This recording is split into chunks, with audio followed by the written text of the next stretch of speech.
तो last lecture में already हम लोगों ने सिंप्लेक्स मेथड से रिलेटेड टोटल 4 सम सॉल्व किए थे।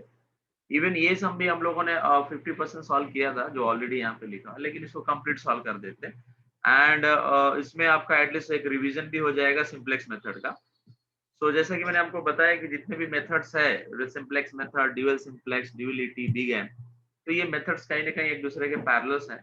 थोड़े बहुत उसमें चेंजेस होते हैं रूल्स में, बाकी 70-80% सारे मेथड्स यानी सिंप्लेक्स, ड्यूअलिटी एंड बिगेम, ये सारे मेथड एक दूसरे के पैरेलल मेथड। तो अगर आपने एक मेथड समझ लिया सिंप्लेक्स मेथड, तो आपको आगे का मेथड उसी में थोड़े बहुत चेंजेस करके समझने हैं। स्लाइटली चेंज करेंगे तो अगले मेथड्स में आ जाएगा, लेकिन मेन जो मेथड है सिंप्लेक्स वो आपको प्रॉपर्ली समझ में आना चाहिए।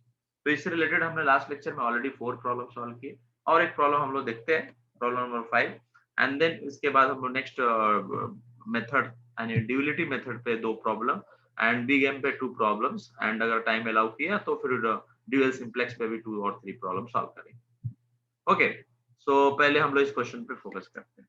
तो फर्स्ट ऑफ ऑल मैंने आपको बताया था, वापस से एक बार रिवाइज कर देता हूँ कि क्वेश्चन मैक्सिमाइज का ही होना चाहिए। अगर सपोज दैट क्वेश्चन मैक्सिमाइज का नहीं है तो you should convert in the minimize, sorry,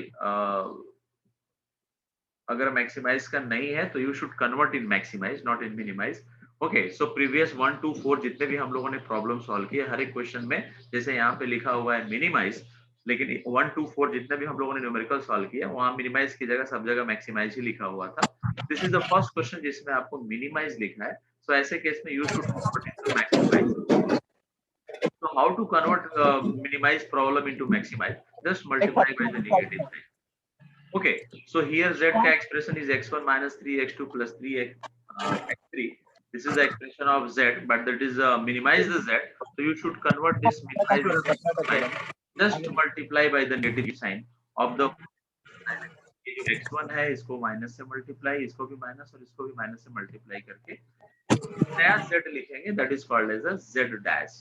okay, so यहाँ पे देखो मैंने सॉल्यूशन में स्टार्ट किया। So that is first step is the maximize z dash, और ये जो z का एक्सप्रेशन है यहाँ पे देख रहे हो आप, z का एक्सप्रेशन, ये पूरे एक्सप्रेशन को मैंने माइनस यहाँ पे नोट डाउन कर लिया है। तो होप सो कि आपको ये फर्स्ट स्टेप समझ में आ रहेगा। अगर इस पर कहीं कोई डाउट है तो आप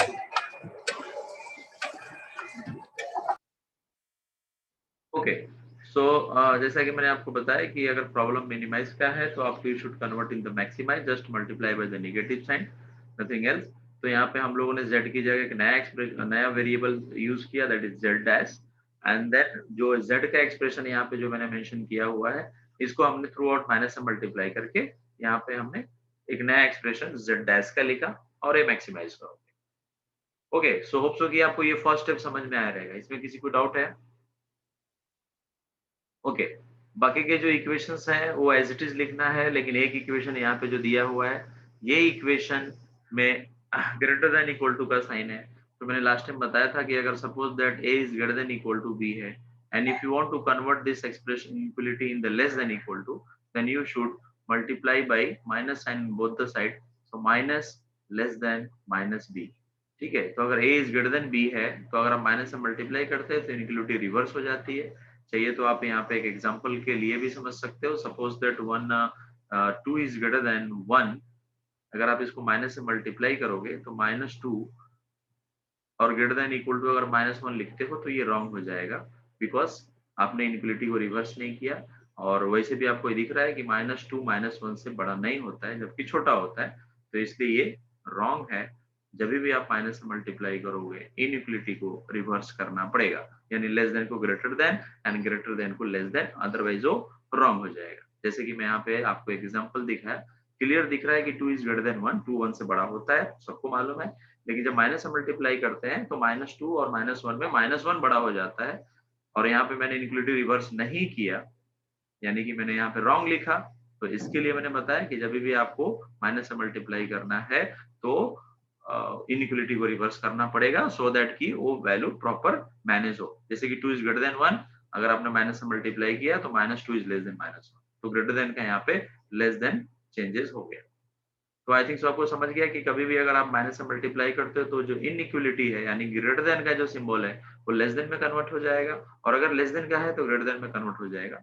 बट हमने यहाँ पे बताया कि जितने भी इनइक्वालिटीज है सबके सब लेस देन होने चाहिए। तो मैंने यहाँ पे पहला वाला लेस देन है, थर्ड वाला भी लेस देन है, लेकिन जो मिडिल वाला है वो लेस देन नहीं है, that is greater than equal to, so convert into less than equal to by multiply by minus sign on both the side. तो मैंने पहले उसको भी कन्वर्ट करके यहाँ पे लिख दिया। तो आई थिंक सो आपको ये टिक जो अभी अभी किया वो देखा। Now convert, write in the standard form. So tell me the standard forms. First of all, constraint पे concentrate करो. तो first constant का जो equation है, yes, tell me the standard form. Already मैंने 4 problem solve किया है, तो hope so कि आप properly बता पाएंगे. Yes, tell me the standard form, the first equation. This is your first one.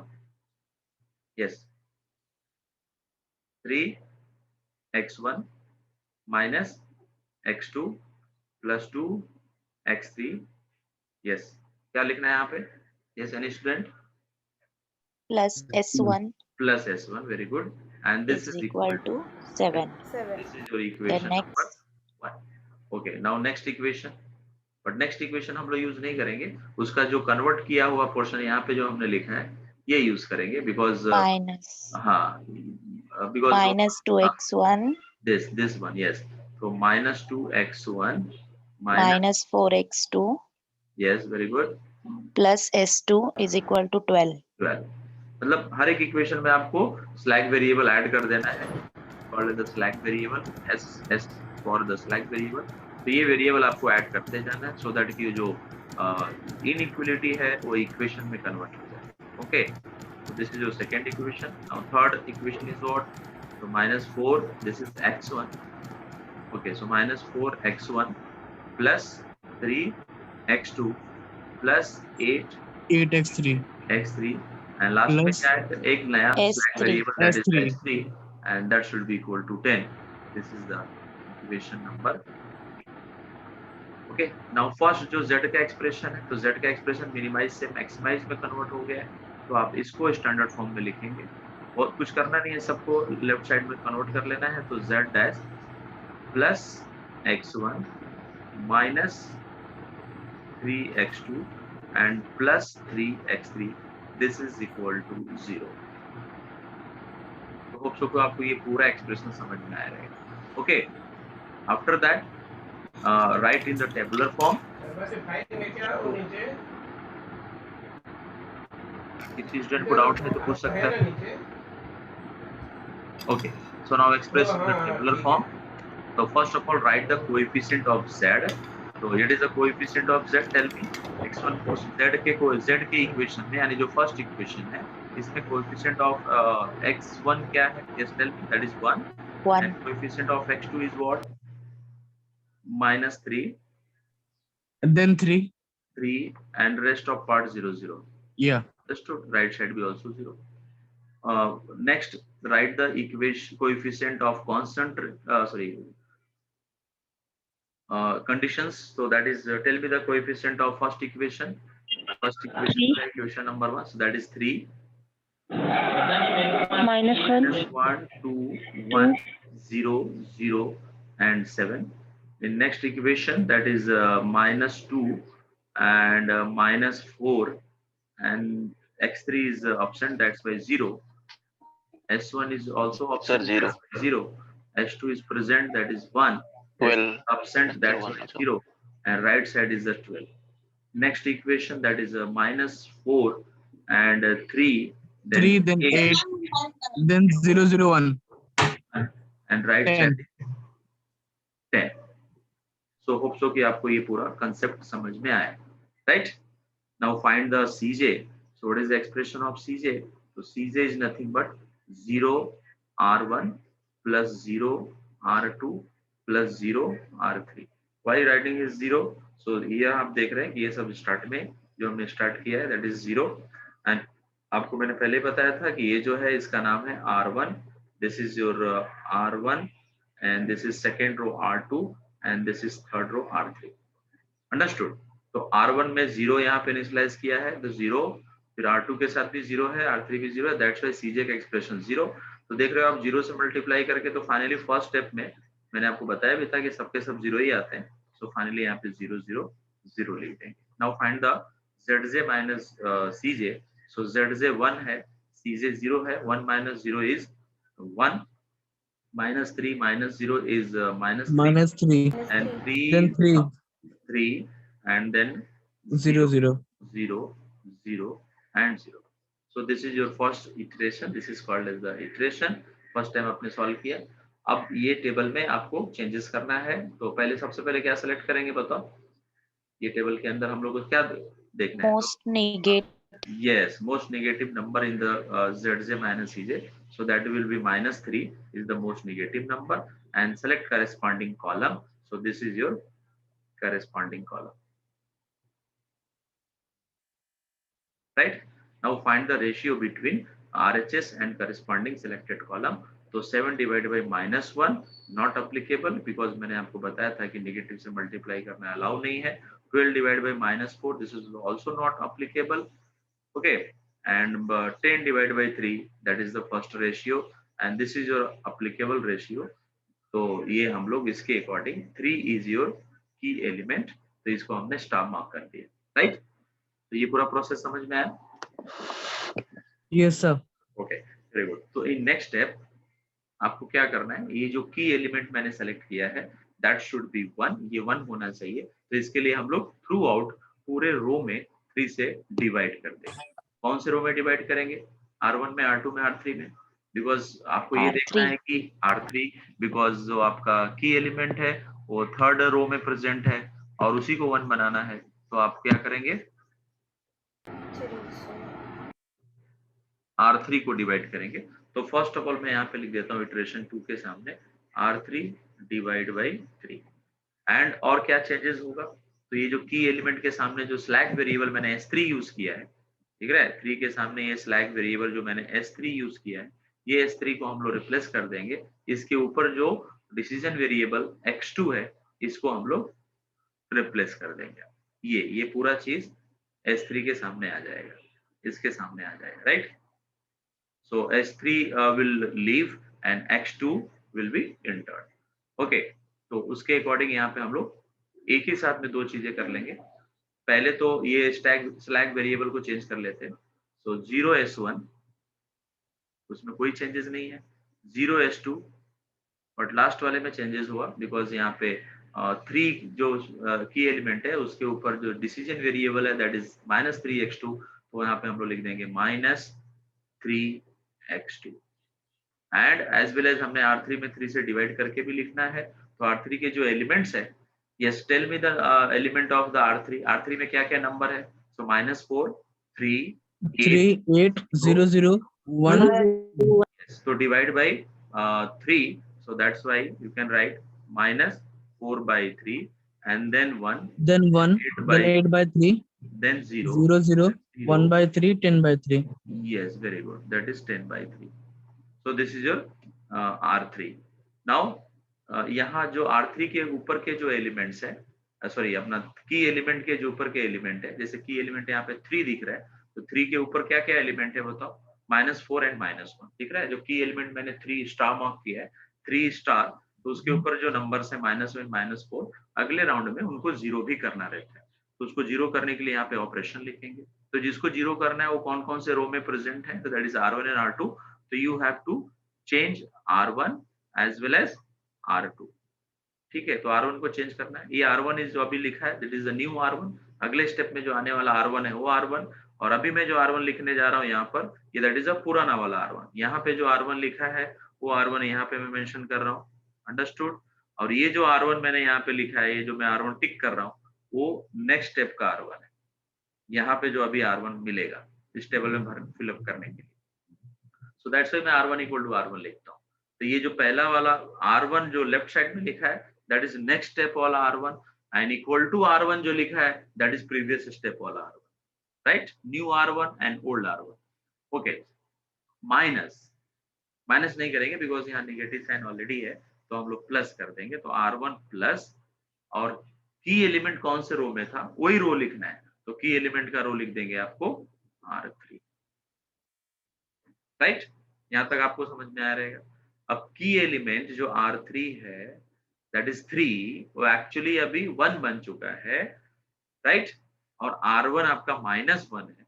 तो R1 की जगह -1 और R3 की जगह +1 पुट करोगे तो फाइनली ये एक्सप्रेशन से आंसर क्या मिलेगा? 0. 0 and that is our target. तो ये आपका पहला एक्सप्रेशन मैंने लिख दिया। अब R2 पे आते हैं तो once again R2 equal to R2 and R3 ही लिखना है इधर compulsory.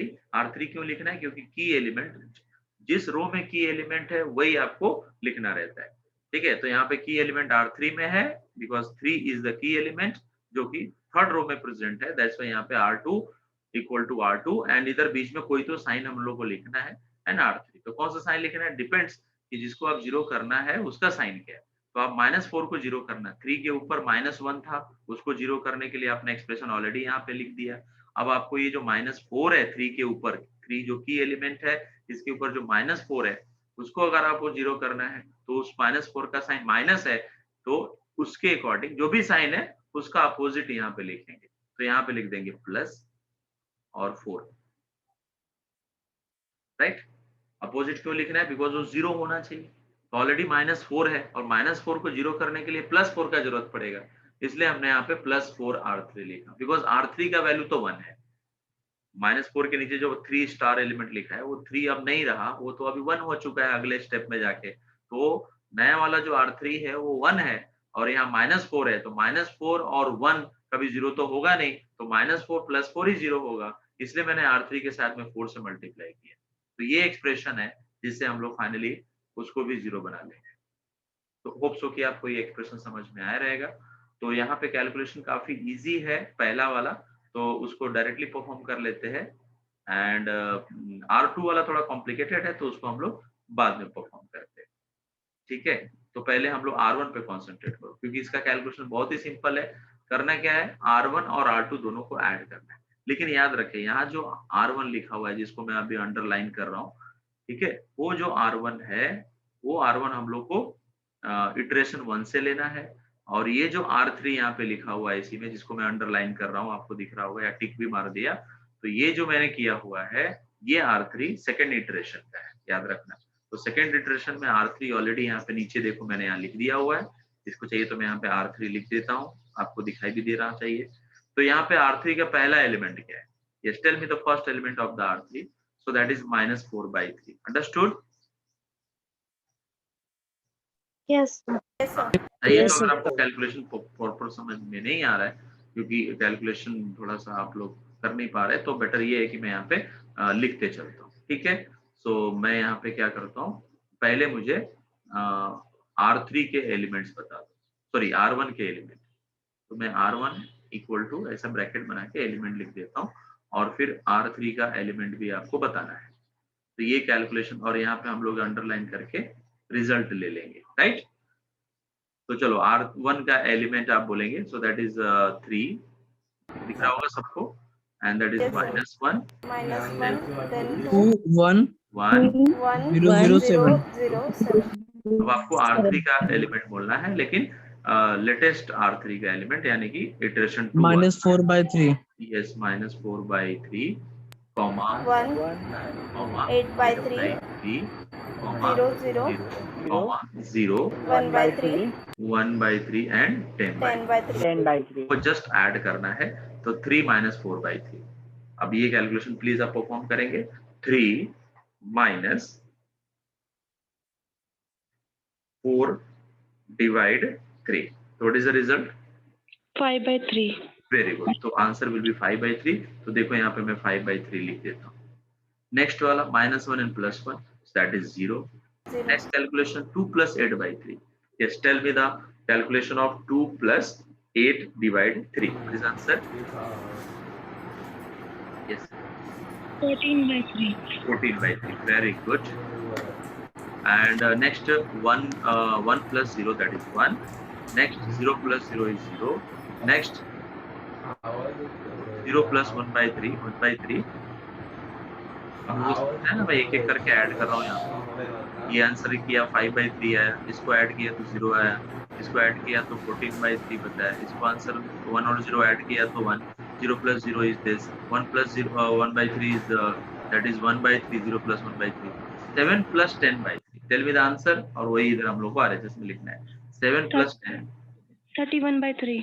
31/3 is the right answer. तो 31/3। तो आई थिंक सो आपको ये पूरा कैलकुलेशन मैंने जो R1 के लिए परफॉर्म किया वो आपको समझ गया, इसके लिए हम लोगों ने परफॉर्म किया, राइट।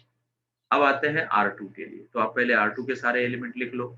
तो tell me the element of R2 iteration 1 वाले। हाँ, इटरेशन 1, इटरेशन -2 यस। तो -2 -4 then 0 0 0 0 0 1 0 1 1 2 12 1 2 नहीं 12। हाँ ठीक है, देख लो प्रॉपर काउंटिंग है कि नहीं। एंड R3 मल्टीप्लाई करना है, 4 से मल्टीप्लाई करके लिखना है, ठीक है। बट ये R3 कौन सा लेना है, इटरेशन 2 वाला। तो इटरेशन 2 के नंबर जो है नीचे लिखे हुए हैं, आपको दिख रहे होंगे। इटरेशन 2 में जो R3 का एलिमेंट है -4/3 1 8/3 0 0 1/3 10/3, इस पूरे को आपको 4 से मल्टीप्लाई करके यहाँ पे बोलना है।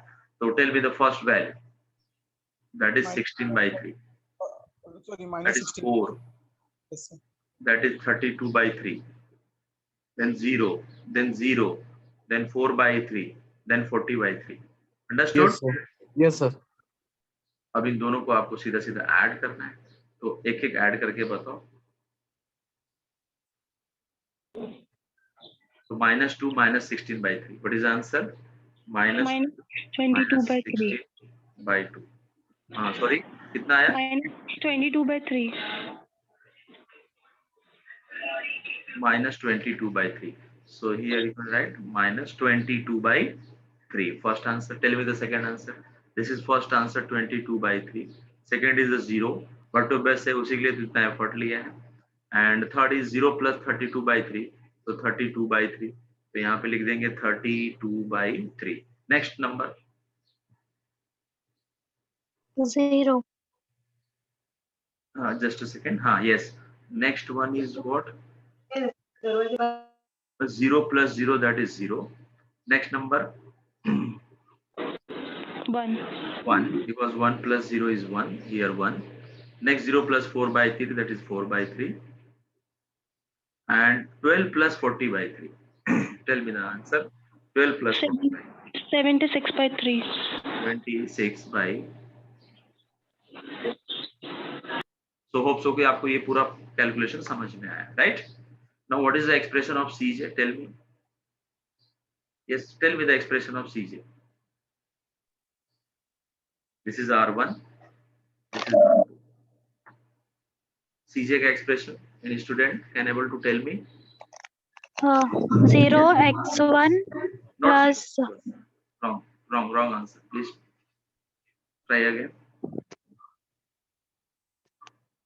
yes, any other student can able to tell me what is the expression of Cj?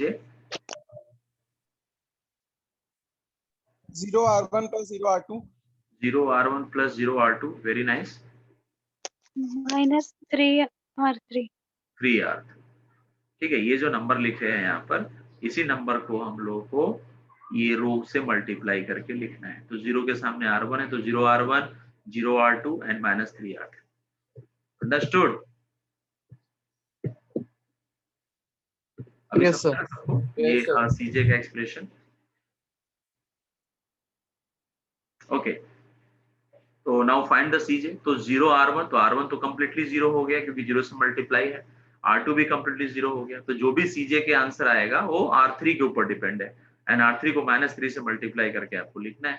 तो R3 ऑलरेडी यहाँ पे दिख रहा है आपको, -4/3 1 8/3 0 लाइक दैट।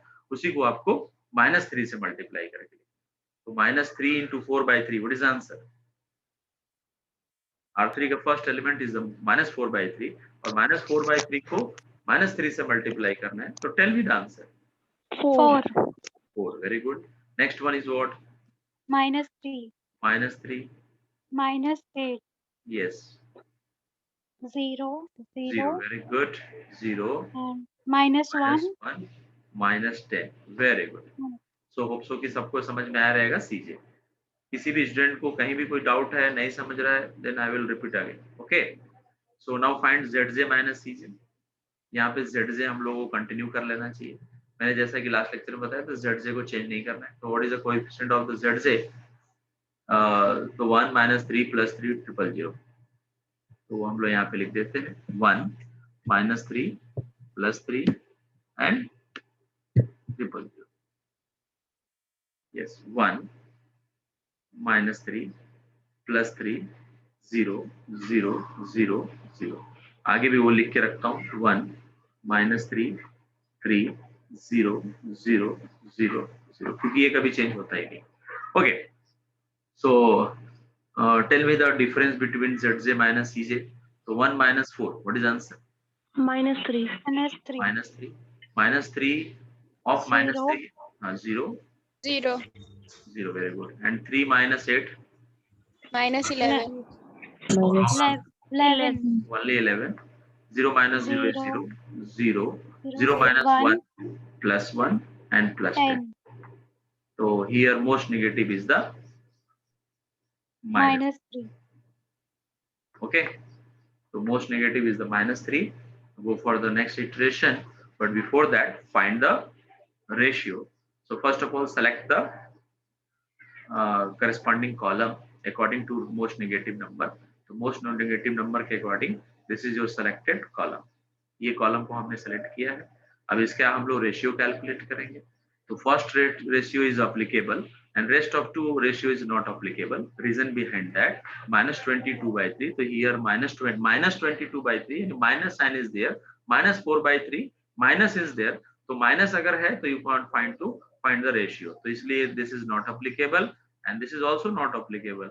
तो फिर जब एक ही अपने पास application यहाँ पे आ रहा है तो इसको हम लोग सेलेक्ट कर लेंगे. ये रेशियो चाहे कुछ भी हो, वैसे भी आप ये रेशियो बता सकते हैं 31/3 डिवाइड बाई 5/3. तो answer is the 31/5.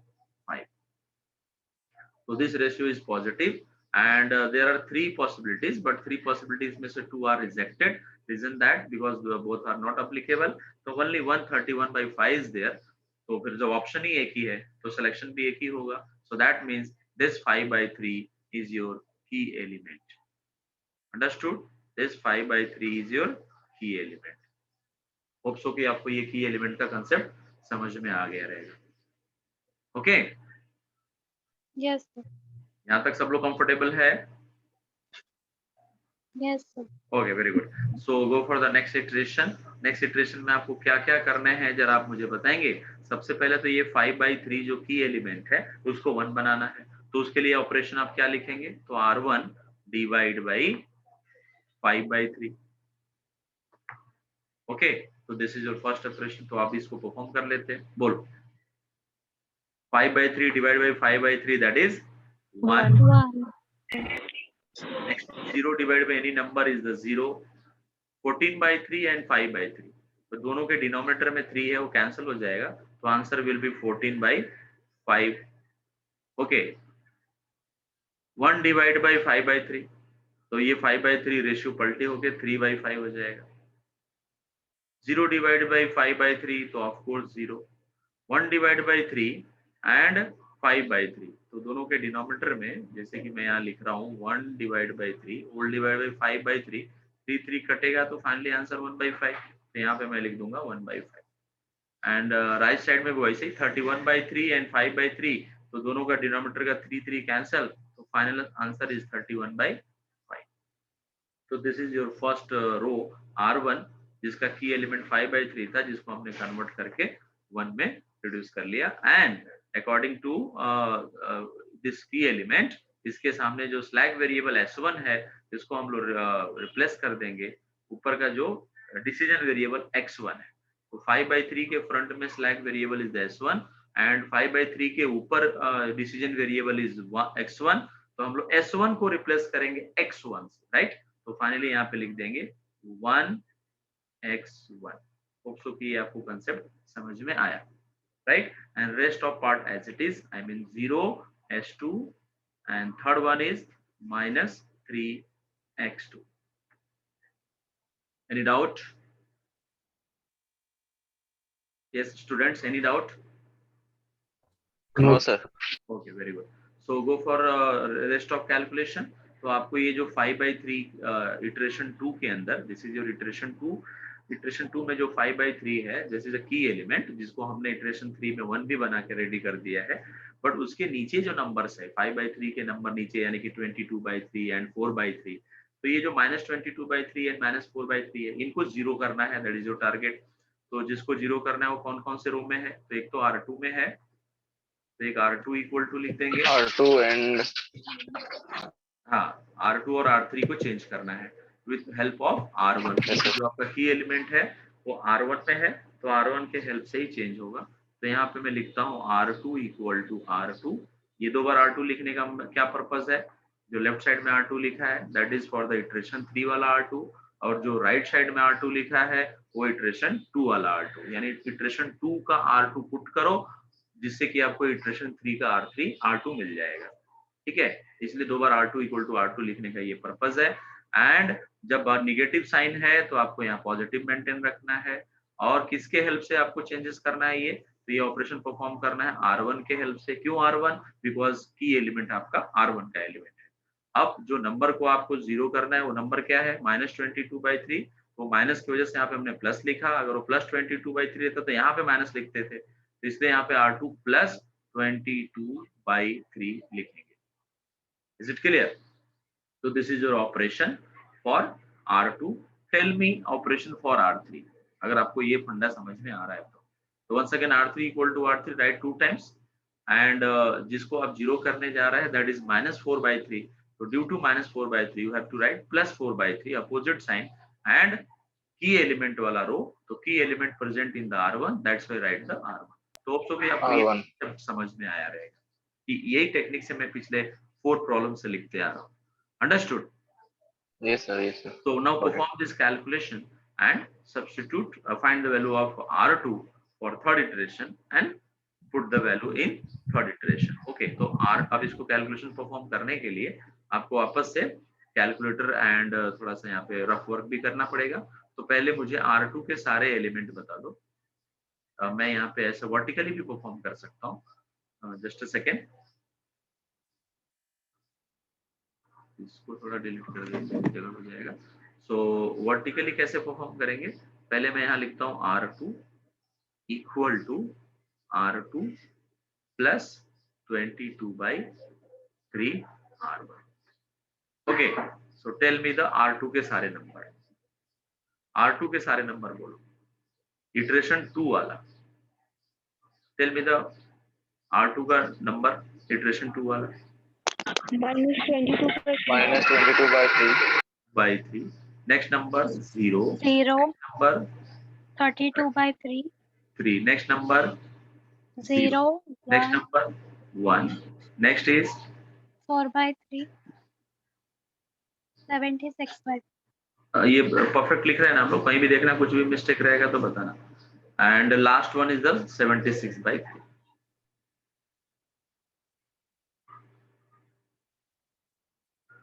Plus plus plus plus plus plus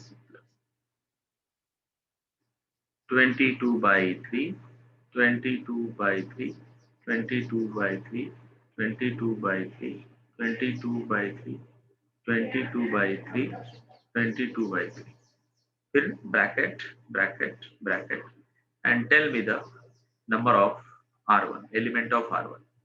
Yes. 5/3 First one is the 5/3. Second 0 एक मिनट, R1 रॉन्ग बताया आपने। 1 0 R1 यहाँ जो यूज किया गया है ये जो ओके हाँ that is a third iteration वाला R1, तो 1 0 0 14/5 3/5 3/5 0 31/5 एक मिनट कुछ मिस हो गया फिर तो। 1/5 नो सर हमने 1/5 कुछ हमने कुछ ज्यादा एलिमेंट लिख दिया है। R2 का सर एलिमेंट सेकंड लास्ट 1/5 है सर। वन सेकेंड, पहले R2 के एलिमेंट चेक करो। -22/3 0 32/3 then 0 then 1 then 4/3 76/3, करेक्ट है? Sir, right. Sir second last 1/5 1/5. 3/5 0 1/5. 1/5 and 31/5 okay. So hope so कि मैंने आपको बता दिया कैसे करना है। अभी सारे कैलकुलेशंस आप बताओ मुझे 1 by 1। by using calculator या फिर orally, manually, whatever. First number तो 0 ही आएगा because 22/3 and 22/3 cancel to each other. So first answer is the 0. Second answer 0. 0 because उसमें दोनों 0 0 है. Third answer, tell me the third answer. Third answer आपको बताना है कैलकुलेटर के हेल्प से. And fourth मैं बता देता हूँ 3 3 कैंसिल हो जाएगा, ठीक है ना, बिकॉज ये 22/3 है ना कंटिन्यूअस, ये 3 3 कैंसिल होगा तो 22/5 हो जाएगा. नेक्स्ट 1 + 22/3 into 0, तो फाइनली आंसर इज 1. ठीक है, तो ये 1 लिख दिया मैंने. एंड नेक्स्ट आंसर आप ही बता पाएंगे, आगे के तो आप ही को बताना पड़ेगा बिकॉज कैलकुलेशन उसके जरा लेंदी है. तो tell me the calculation. So sir 3 वाला 156/5. 160. 156. ठीक, कौन सा आपने बताया? 32/3 प्लस 22/3. 22. हाँ बराबर.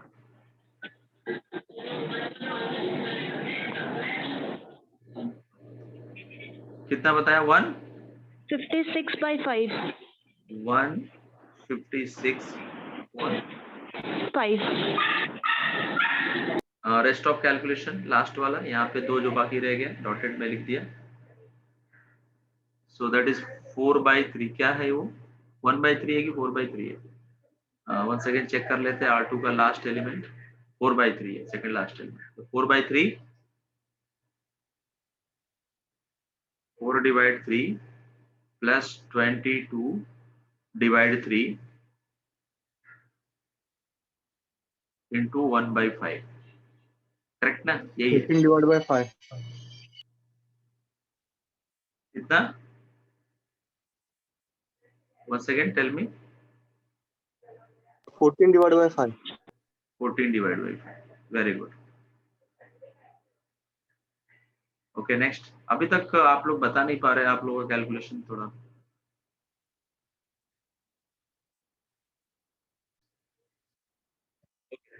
So this answer will be 354/5. Okay. So now perform the calculation for R3. अब आप डायरेक्टली बताएंगे. Okay. So write the calculation for R3 here. तो ये 5/3 के corresponding हो तो 0 ही आना है. That is your target. And rest of calculation is what? Tell me. Write first of all in your notebook all the values. ठीक है. First of all write the all values of the R3. जैसे कि मैंने यहाँ पे note लिखा है यहाँ पे आपके साइड में, वैसे आप R3 के वैल्यू लिखेंगे. That is -4/3 1, 8/3 0, 0, 1/3 10/3. इसको वर्टिकली आप नोटबुक में नोट डाउन करो. Plus plus plus plus plus plus plus 4/3 4/3 4/3 like that, and in bracket corresponding R1, that is 1 0 14/5 3/5 0 1/5 and 31/5, and then equal to and tell me one by one answer. I am waiting from your side, and then I have to write. -3. Okay, so after solving the value of R3, you have to write the expression of Cj. So Cj is nothing but, yes, tell me, that is 1 R1, okay, plus 0 R2. R2 minus 3 R3. Here R2 is multiplied by 0, so that will be completely 0. So you have to find only R1 and minus R3. So same calculation, write here value of R1. R1, first value R1 is what? Tell me the R1. 1. No need to write R2 only. -3 R3. That is 0. What is the value?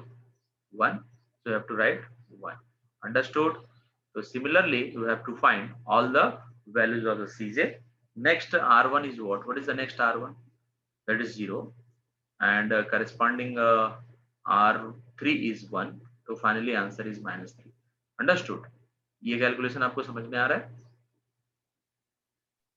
Yes, sir. Yes, sir. Rest of calculation tell me from your side. I am waiting. So by using this expression Cj, that is R1 0 R2 minus 3 R3. You have to find the value of Cj. First one is 1 minus 3, 82 minus 82 by 5 minus 9 by 5 0 and minus 8 by 5 minus 143 by 5. Okay. So by using this expression, you have to find all the values. Now next concept is what? Find the Zj minus Cj. So Zj expression of value of Zj is 1 and Cj is Yes, also sir. 1. So that's 0, sir. 0. And second element of Zj, that is minus 3. And second 0, element of sir. Cj is also minus 3. Answer will be 0. And this one 3 minus of 82 by 5. 3 minus of minus 82 by 5. So 97 sign by is a 5. plus हो जाएगा. So 15 plus 82. 15 plus 82 is nothing but, yes, 97 by 5. Yes, 97 by 5. Very good. Next, 0 minus of minus 9 by 5. So answer will be 9 by 5. 0 plus 0 minus 0 is 0. And 0 minus of minus 8 by 5, answer is 8 by 5. And 0 minus of minus 143 by 5. So answer is 143 by 5. 143 by 5. So this all coefficient of value of Zj minus Cj are positive here. That's why no need to solve further. Okay. So finally stop here, and your final answer of Zj is nothing but directly you can write that is 143 by 5. Last, this value is nothing but your final answer. And tell me the value of x1. So x1 is nothing but 31 by 5, because here you can see that x1 is written and corresponding RHS is nothing but 31 by 5. So that's why x1 is the 31 by 5. What is value of s2? So s2 is nothing but 354 by 5. And what is value of x2? So that is 58 upon 5. But x3 is अभी तक मिला नहीं है, तो you can find the value of x3 also by using the normal form, a standard form of this equation. So there are three equations. You can see that this is equation number 1, equation number 2, and equation number 3. So by using all these three equations, you have to find the value of x3 also. So which equation is useful for you? So here s2 is given. आपको s2 यहाँ पे मिल गया है. You got the value of s2. So you have to use second equation, because in second equation s2 is given written. So in this equation number 2, you have to substitute the value of x2 as well as x1 and x2. Then finally x3 is 0, because in this expression x3 is not there. So finally in that situation x3, you can take the value of x3 is 0. Okay. And this is the simple concept also. Suppose that आपको x1 यहाँ पे मिल गया, you got the value of x1, you got the value of x2 and s2, but x3 is not, यहाँ पे x3 आपको नहीं मिला. So in that situation, directly you can write the value of x3. No need to use the previous standard equations, जैसे कि मैंने आपको अभी बताया. तो कभी भी किसी क्वेश्चन में आपको जो डिसीजन वेरिएबल्स मिल जाते हैं वो मिल गए, और जो नहीं मिले उसको 0 ले लेने का, क्योंकि वो 0 ही आता है बाय डिफॉल्ट. आप कितना भी सॉल्व करके दें. ठीक है. तो आई थिंक सो आपको ये कंसेप्ट समझ में आ गया. अभी x1, x2 और x3 ये सारे वैल्यूज लाके अगर आप इस z के एक्सप्रेशन में सब्स्टिट्यूट करते हैं, this is the expression of z, then we will get the value of z dash. Understood? Any doubt? Sir, I have one doubt. Yes. Sir जो स्टार्टिंग में कॉलम में अपन ने वैल्यू डाली थी वो z डैश की. Next method is the duality method to solve the linear programming problems. So in this method, we have to write new variables, equation in the new variables. So how to write? Already I have told in the previous lecture, but once again I recall all these things. पहले मैं constant का equation लिखता हूँ. So focused on the coefficient of the x1. Yes, these are the constant. इसको हम लोग constant बोलते हैं.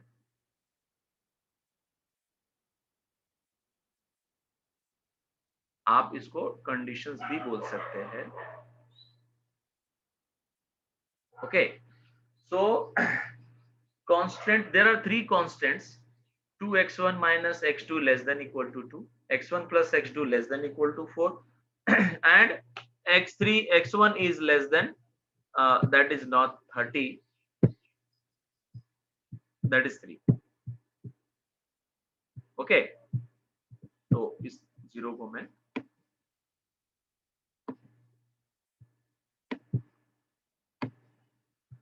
just a second.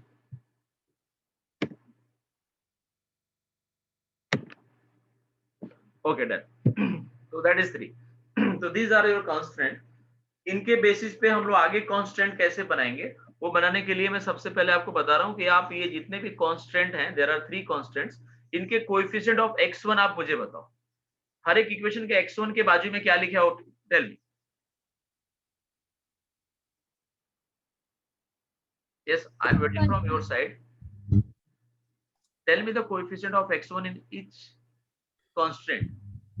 2. 2. First constant, that is 2. Very good. Just wait. In first equation, that is 2. In second equation, 1. 1. In third equation, 1. 1. Tell me the coefficient of x2. 1. -1. -1 आएगा sir, -1. -1 plus 1. 1. And third one में है ही नहीं। है ही नहीं sir, 0 आएगा। मैंने यहाँ करली ब्रैकेट बनाया है, इसी पे आपको कॉन्सेंट्रेट करने को बोल रहा हूँ, राइट ना। ये जो अंडरलाइन किया है उस पे ही कॉन्सेंट्रेट करने को बोल रहा हूँ, ज्यादा ओवर राइटिंग मत करवाओ मुझसे इसके लिए। तो ये जो 3 मैंने अंडरलाइन की है, इनमें ही आपको x1 के कोएफिशिएंट बताने थे और इन्हीं में से x2 के कोएफिशिएंट बताने थे। फिर यहाँ पे सब में लेस देन लिखा हुआ, वहां पर इसको आपको चेंज करना है ग्रेटर देन इक्वल टू में, क्योंकि आप उसका कॉम्प्लीमेंट फॉर्म लिख रहे हैं, अनदर फॉर्म लिख रहे हैं, तो ऐसे केस में आपको लेस देन का ग्रेटर देन कर देना है। ओके, राइट साइड में क्या लिखना है, वो भी x1 का ही कोएफिशिएंट लिखना है, बट अब इसके अंदर से लिखना है। इसके अंदर x1 का कोएफिशिएंट क्या है बोलो? 2. और x2 का कोएफिशिएंट 1. अब ये जो भी नंबर है इसके बाजू में new decision variable y1, y2 and y3, y1, y2, y3 plus plus plus plus. Hope so आपको ये न्यू कांस्टेंट समझ में आए रहेंगे।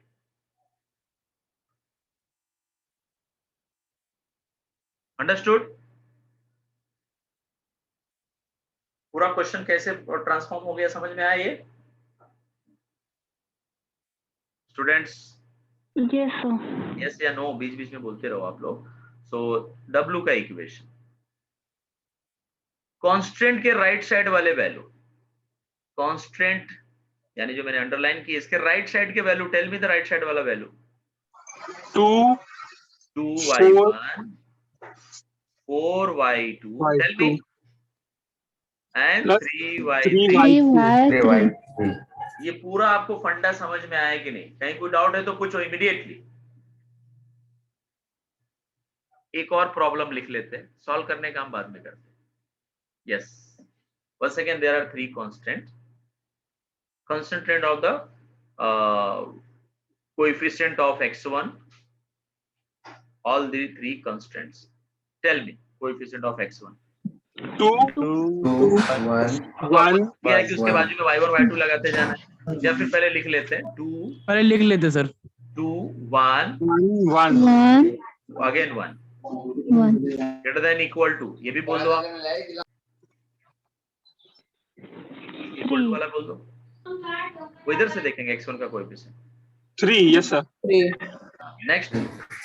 अब x2 का coefficient 1 3 1. 1 3 1. Greater than equal to Greater than 4. 4 आएगा sir. Yes, y1 y2 y3 y1 y2 y3 plus plus plus plus. Tell me the equation of W। Sir हाँ यस, सर एक ही सम पूरा ले लो ना स्टार्टिंग से, क्योंकि ना ये अभी लिखना प्रॉब्लम हो जाता है और आपके साथ साथ लिखते हैं ना तो फिर डाउट आ जाता है, तो पूछ सकते हैं ना, हम बाद में लिखेंगे ना तो पूरा कंफ्यूज हो जाता है। ठीक है, मैं वापस से एक्सप्लेन कर दूंगा जब ये क्वेश्चन आएगा, तो डोंट वरी। पहले W का आप एक्सप्रेशन बता दो। Okay 5y1 plus 7y2 plus 4y3। Yes okay, जब मैं आपको ये क्वेश्चन सिखाऊंगा तो वापस से मैं ये सारी चीजों को लिख के दे दूंगा, ठीक है? सर एक पूरा क्वेश्चन है, delete कर- डिलीट करके वापस लिख दूंगा। हाँ बोलो ना। सर ये जो साइन है जैसे x1 + 3x2 लेस देन है तो उसको ग्रेटर देन किया, अगर ग्रेटर देन रहेगा तब क्या करेंगे? तो मल्टीप्लाई बाय माइनस करके उसको लेस देन में कन्वर्ट करेंगे और Okay. फिर यहाँ ग्रेटर देन कर लेंगे। ओके सर, ठीक है। ओके सो पहला प्रॉब्लम इसका आपको ये फंडा समझा कि वन सेकेंड रिपीट करो, टेल मी ये y1 y2 y3 वाला। तो मतलब सर उसको लेस देन के फॉर्म में लिखना है, भले उसको माने से मल्टीप्लाई करना पड़े। हाँ या वो तो मैं पहले से Okay. आपको बताते जा रहा हूँ। पहले क्वेश्चन ग्रेटर देन का था तो उसको लेस देन में कन्वर्ट कर लिया, राइट। सिंपलेक्स मेथड में एक सम था ना, Yes, sir. आज ही के Yes, sir. लेक्चर में Yes, तो sir. सॉल्व किया हमने, आज ही Yes. के लेक्चर में सॉल्व किया, तो उसमें लेस देन था तो हमने ग्रेटर देन था तो लेस देन में कन्वर्ट कर लिया। तो सारे इनइक्वालिटी लेस देन में होने चाहिए, फिर आपका वो ड्यूअल फॉर्म बनाओगे तो सारे इनइक्वालिटी ग्रेटर देन में हो जाएंगे। Understood? Yes sir. Originally question में लेस देन रहेगा और हम लोग जब उसको ड्यूअल फॉर्म कन्वर्ट करेंगे तो सब लेस देन ग्रेटर देन में कन्वर्ट हो जाएगा। ओके, बट ओरिजिनली वो लेस देन में होने चाहिए। अगर लेस देन में नहीं है तो have to convert into less than sign by multiply by negative sign. जैसे कि हमने प्रीवियस क्वेश्चन में देखा, उसमें ग्रेटर देन का साइन था तो हमने लेस देन में कन्वर्ट कर लिया। इधर भी अगर कोई इक्वेशन में लेस देन नहीं रहता तो मल्टीप्लाई करके लेस देन लिख लेते और फिर उसका ड्यूअल फॉर्म लिखते। अंडरस्टूड? Yes sir. ओके, तो ये y1 y2 y3 वाला ये- फंडा सबको समझ में सर- आया कि वन सेकेंड में इसको डिलीट करके रिपीट करो। सर ये W वाला बताओ ना वापस, W का ही। ठीक है, तो मैं एक काम करता हूँ, इसको डिलीट कर देता हूँ ना।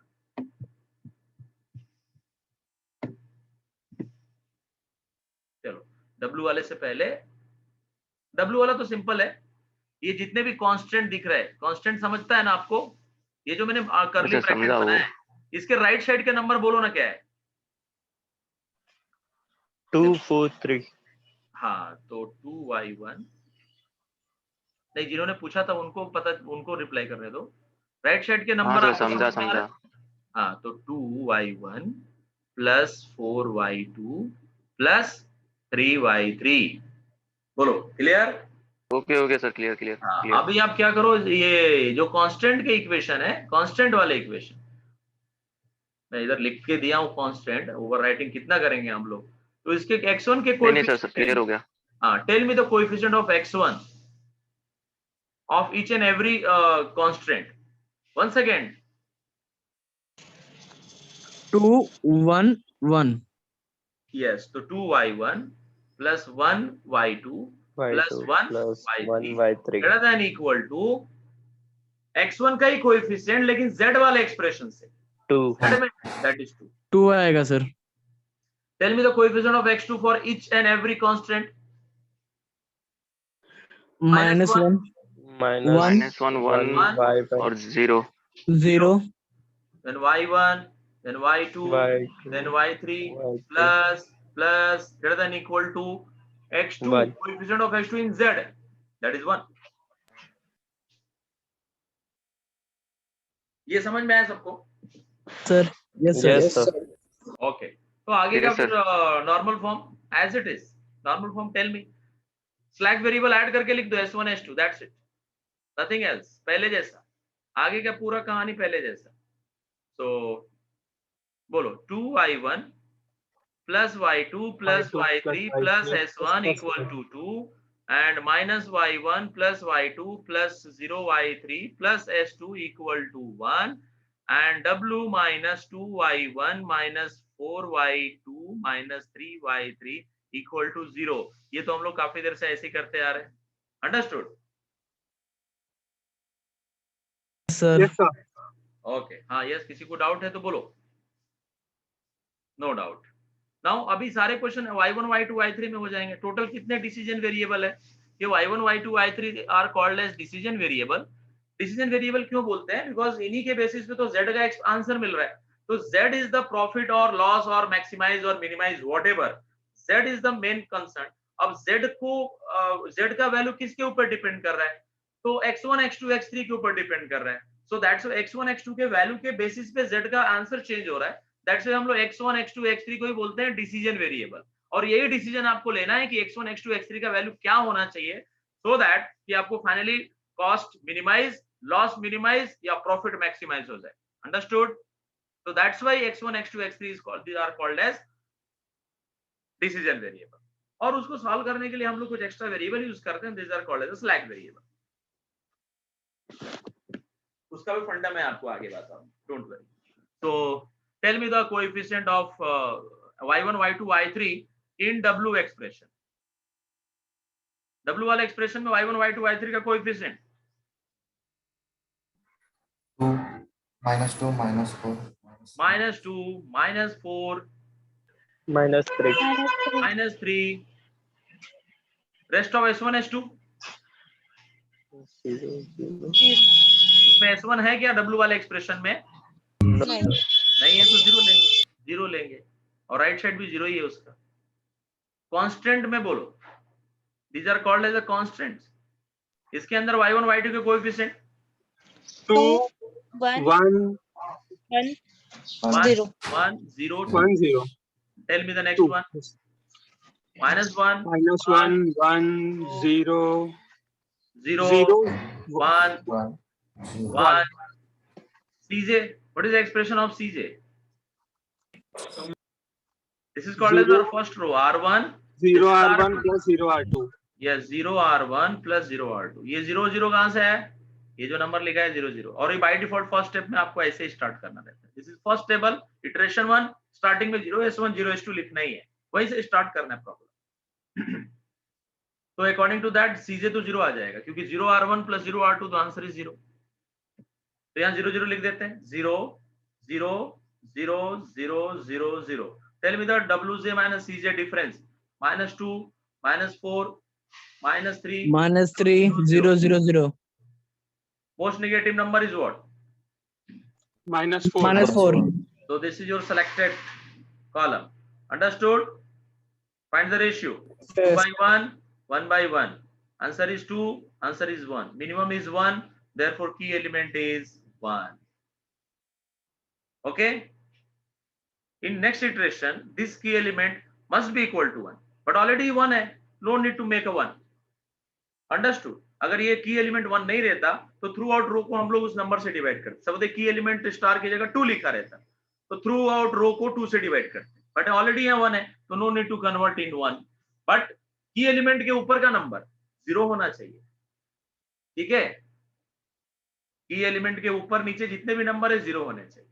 R1 R2 की बात कर रहा हूँ, यहाँ देयर आर 2 रो, 2 रो का ही ये मैट्रिक्स है। वो CJ WZ और ऊपर जो WJ लिखा है उसको मैट्रिक्स में काउंट नहीं करना है, आपको जो मैट्रिक्स में काउंट करना है that is R1 R2। There are 2 row, तो R1 में से R2 का वैल्यू की एलिमेंट है और उसके ऊपर एक ही रो है। अगर R1 R2 R3 3 रो रहता तो एक की एलिमेंट होता और बाकी दोनों हम लोग रो को 0 बनाते, जैसे कि एक 3 वाला भी क्वेश्चन आया था अपने पास।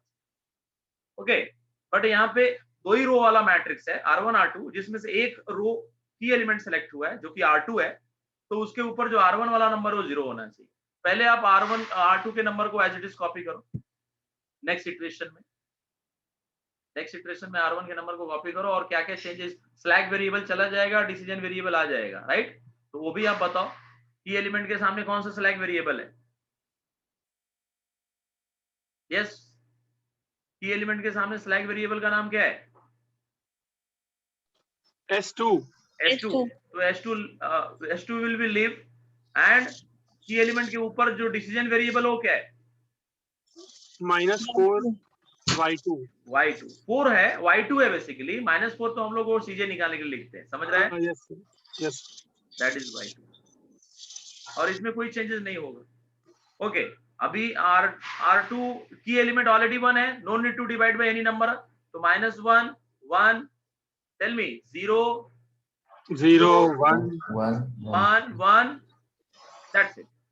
नाउ मेक अ 0 अब की एलिमेंट, की एलिमेंट के ऊपर जो नंबर है क्या है? वो भी 1 है, उसको 0 करना है, और उस रो का नाम क्या है? R1, तो R1 को चेंज करना है R1 -R2, क्योंकि दोनों 1 है, 1 - 1 0 हो जाएगा।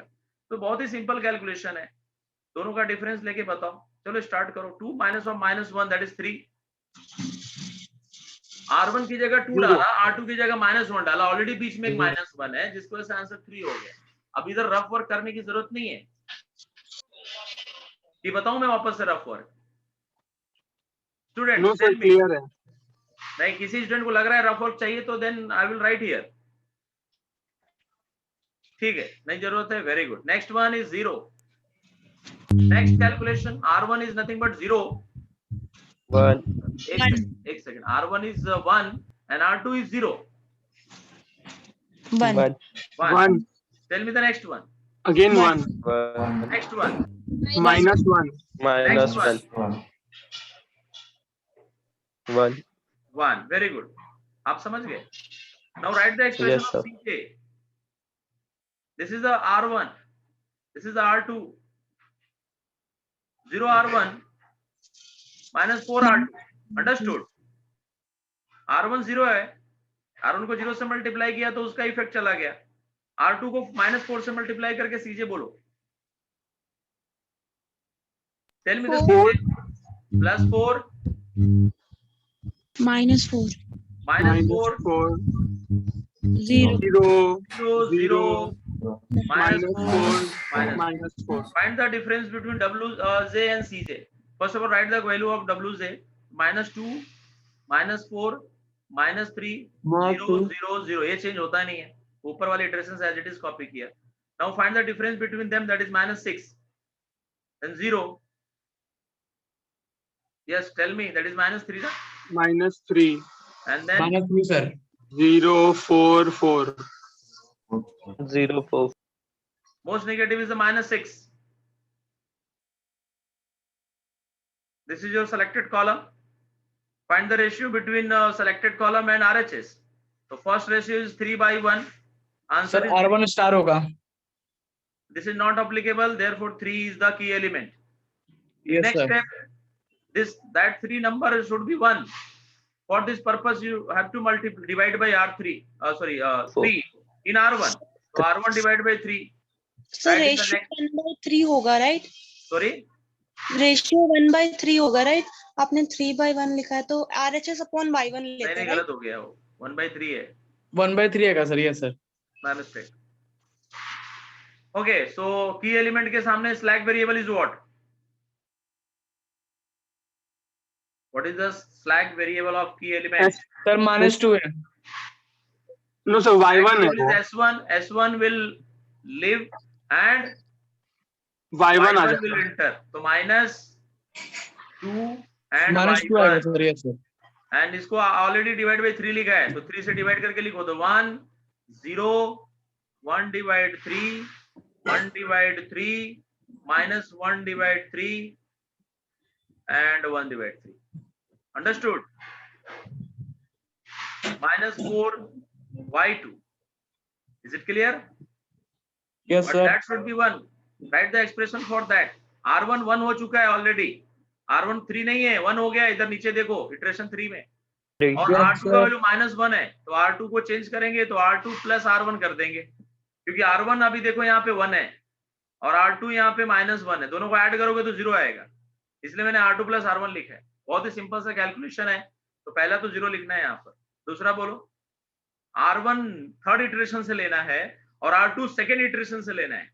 सेकेंड इटरेशन के R2 वाले वैल्यू एंड 0 आएगा। के R1 वाले वैल्यू को ऐड करके 1 by 1 आंसर बताओ। Yes sir. 1 आएगा अभी। 1 आएगा सर। 1 बहुत ही ध्यान से देखना है आपको, ठीक है ना? इधर उधर थोड़ा भी निगाहें लेफ्ट राइट हुई एक्सीडेंट हो जाएगा और गलत होगा। बोलते जाओ। 1/3 1/3 1/3। भाई बाकी लोग भी Yes, sir. करो, आपके भरोसे क्वेश्चन सॉल्व हो रहा है। Calculation wrong, that is your problem. Right version मैं आपको ऑलरेडी अपलोड करूंगा। 4/3 आई डोंट नो, बिकॉज मैं कॉन्सेंट्रेट बिल्कुल नहीं कर रहा हूँ कैलकुलेशन पे। Tell me the RHS।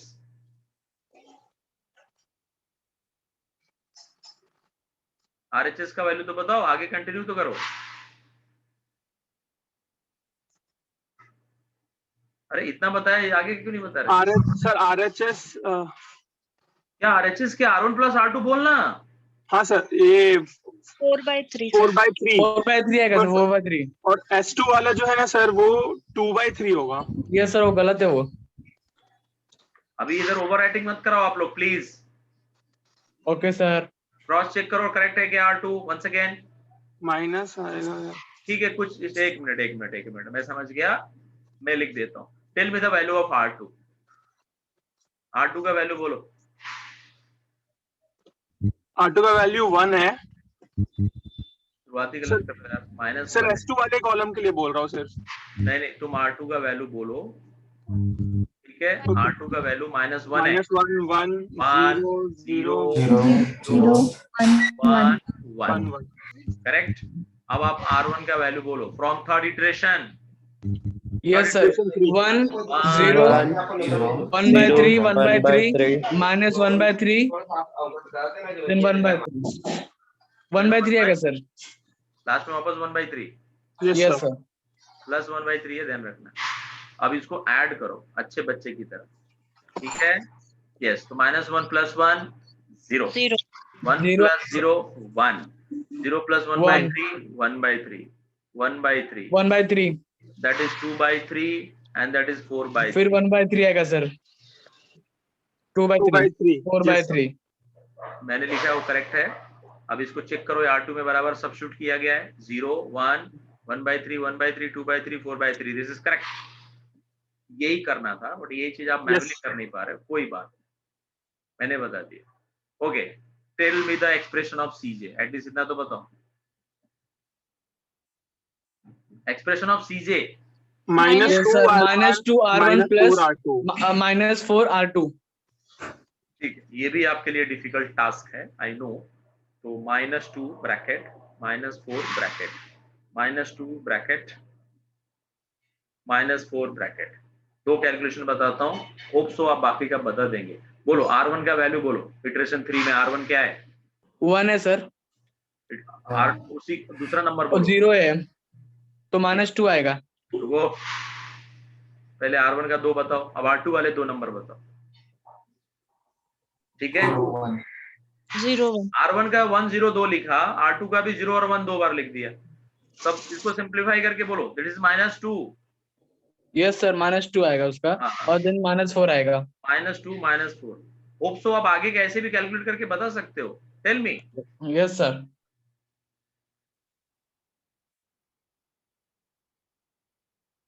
R1 is 1/3, R2 is also 1/3, तो 1/3 कॉमन ले लो। -2 -4 3 सॉरी -6/3 -1/2 6 बोलो by ना। 6/3 -6/3 6/3 is 1/2 राइट। हाँ करेक्ट। कैलकुलेशन पता नहीं, आई डोंट नो, आपके भरोसे लिख रहा हूँ। नेक्स्ट सर ये करेक्ट है क्या चेक करो, नहीं तो फिर आगे नहीं सर बढ़ेगा। -6/3 तो सर 2/1 होना चाहिए सर ना। -6/3 है। सर सीजे का 2 होना चाहिए, है वो 2 होना चाहिए, -2 यस 2 होना चाहिए। -2/3 ना सर। सब -2 होना चाहिए। -2 होना चाहिए, यस। यस सर -6/3 था ना सर। नेक्स्ट वाला भी -2 ही होगा, सेम कैलकुलेशन। नेक्स्ट वाला बताओ। सर फर्स्ट वैल्यू जो है -2 -4 है। थोड़ा सा और लाउडली सर फर्स्ट वैल्यू जो हमने कैलकुलेट किया है -2 -4 तो -6 होगा। -6 होगा। तो ये देखो, ये अंडरलाइन करना जरा, इसको देखो आप ध्यान से, इसको आप सॉल्व करो। देखो -6 आता है कि -2 आता है। मल्टीप्लाई बाय 0 है सर। रुको जी, उनको उनका डाउट क्लियर होने दो। ये जो अभी अंडरलाइन किया है ये -2 आएगा कि -6 आएगा? -2 समझ में आया कि नहीं डाउट? यस सर 0 हाँ, वो 4 के बाजू में 0 का मल्टीप्लाई है, उसको भी कॉन्सेंट्रेट करना है। नेक्स्ट अभी तक बताया नहीं अगला answer. I am waiting for the next answer. -2 sir. Sure? -2 sir. -1/3 2/3 sir -2 -2 कैसे आएगा यार? इसके पहले 1/3 था तो भी हो सकता है, मे बी। No comment. -2 आया तो आया, नहीं आया तो नहीं आया। नेक्स्ट बोलो, next calculation.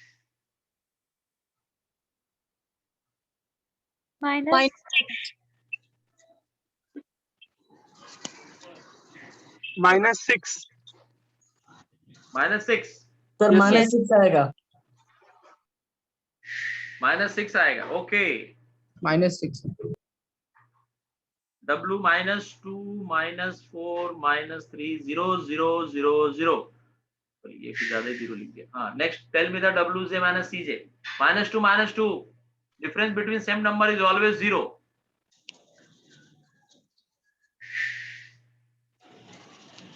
Next tell me the difference between them। -1 -1 next Minus 2 2 2 6. Yes sir. एक सेकंड, हाँ एक सेकंड, जस्ट सेकंड।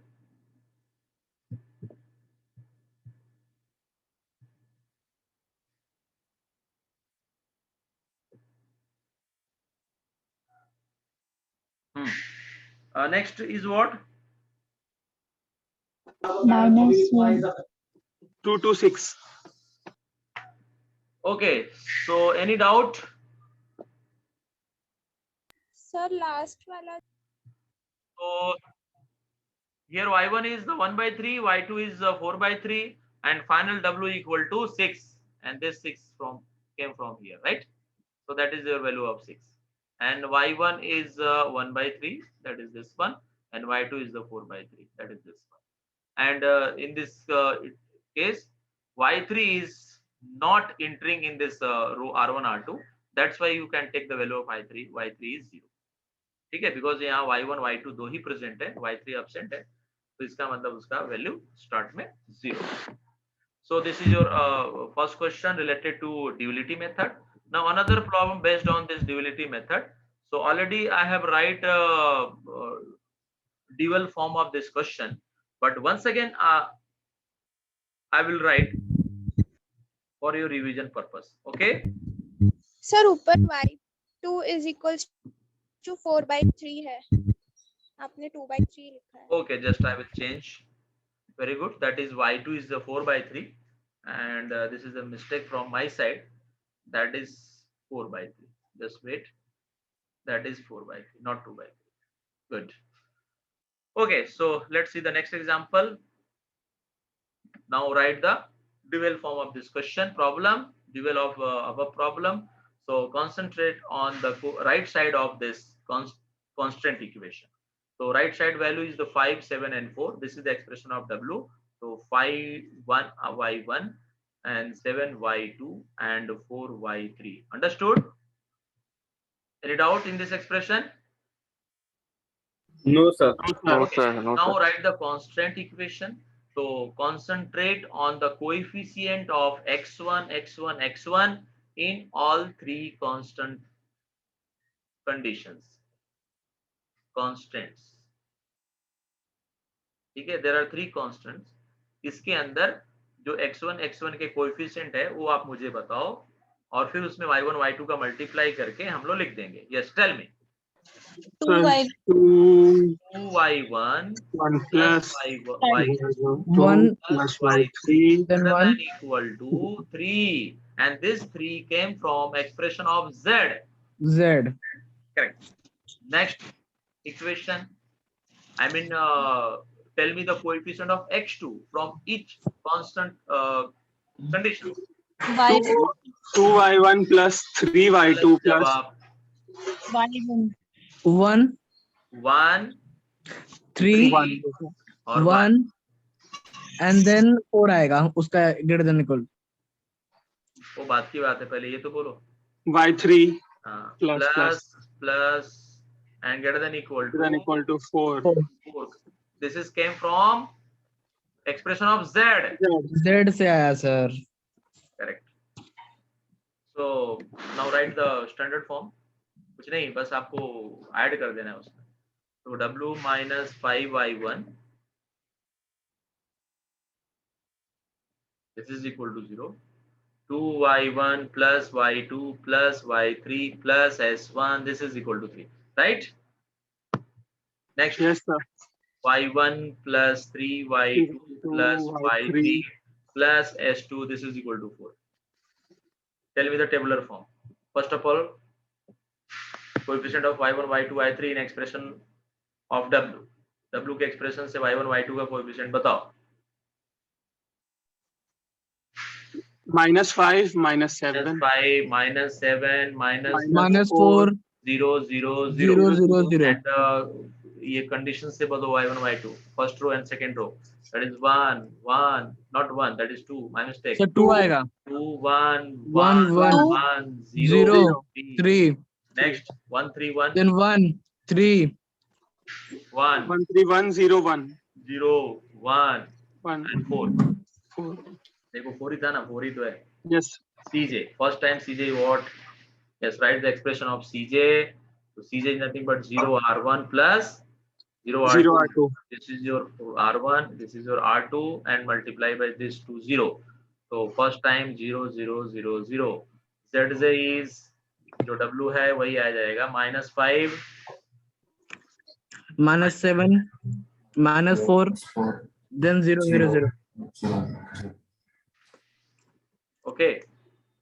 इन नेक्स्ट इटरेशन क्या क्या चेंजेस करना, नहीं वो तो उसके पहले most negative number -7 -7 corresponding selected row is this column is 1 और 3 मिनिमम 1 है तो सर स्टार 1 R1 जाएगा। एक minute RHS divide by 3 upon 1 that is 3 and 4 by 3 is 3 4 by 3। इन दोनों में मिनिमम कौन है? 3 और 4 by 3 में which one is the minimum value? This is 1.33. 1.3 yes sir Yes, so this is the minimum. I mean 3 is the key element. In next step, there are two operation. First of all, R2 divide by 3 and second R1 must be equal to 0. So R1 minus R2. ठीक है? Yes sir. Yes, sir. की element के सामने जो value है slag variable that is h2 है और उसका corresponding decision variable is the y2, so -7 y2 and 0 s1, understood? Divide by yes sir. R3 divide by R3 in R2 को 3 से डिवाइड करने के बाद 1/3 1 1/3 0 1 1/3 4/3 ठीक है। On basis of that this by sir S2 का भी सर 1/3 आएगा ना सर? S2 कहां से आ गया?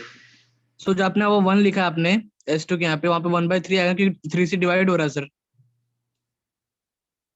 S2 कहां दिख नहीं रहा है मुझे, S2 इटरेशन 2 में। सर ये 4/3 के बगल में RHS के बगल में S2 है।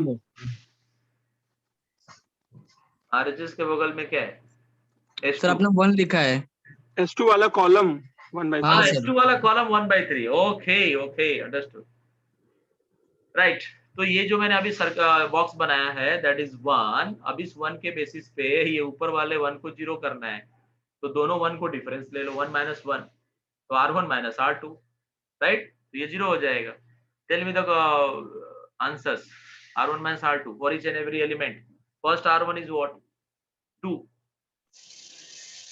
Yes sir. First R1 is 2। देखो R1 आपको लेना है इटरेशन 2 से, सॉरी इटरेशन 1 से, एंड R2 लेना है इटरेशन 2 से, ठीक है, क्योंकि R2 यहाँ पे डिवाइड करके नया जो लिखा गया है वो। कैलकुलेशन लिख दूं या फिर आप बताओगे? लिख देता हूं मैं। R1 tell me the R1 2 1 1 1 yes sir. 0 3 tell me the R2 1/3 1 1 1/3 0 1/3 4/3 एक सेकंड चेक करो जरा परफेक्ट है क्या? Yes sir. Difference between them 2 - 1/3 5/3 क्या बात कर रहे हो? ठीक है 0 नेक्स्ट 2/3 नेक्स्ट 1 नेक्स्ट -1/3 नेक्स्ट 5/3 5/3 तो 5/3 0 2/3 1 -1/3 5/3. What is the expression of Cj? Tell me. This is the R1. Yes sir 0 R1 -7 R2 Yes, 0 R1. तो R1 0 हो गया, R2 में 7 से मल्टीप्लाई करके लिख दो और क्या, -7/3 -7 -7/3 0 -7/3 -28/3, ठीक है, अंडरस्टूड। Yes sir. W का एक्सप्रेशन नहीं चेंज होगा, -5 -7 -4 0 0 0, difference between them, tell me the difference between them. W minus CJ, -5 -7/3 -5 minus of -7/3 -5 plus 7/3 -15 plus 7/3, this is equal to -8/3, ठीक है। Tell me the another value, next value।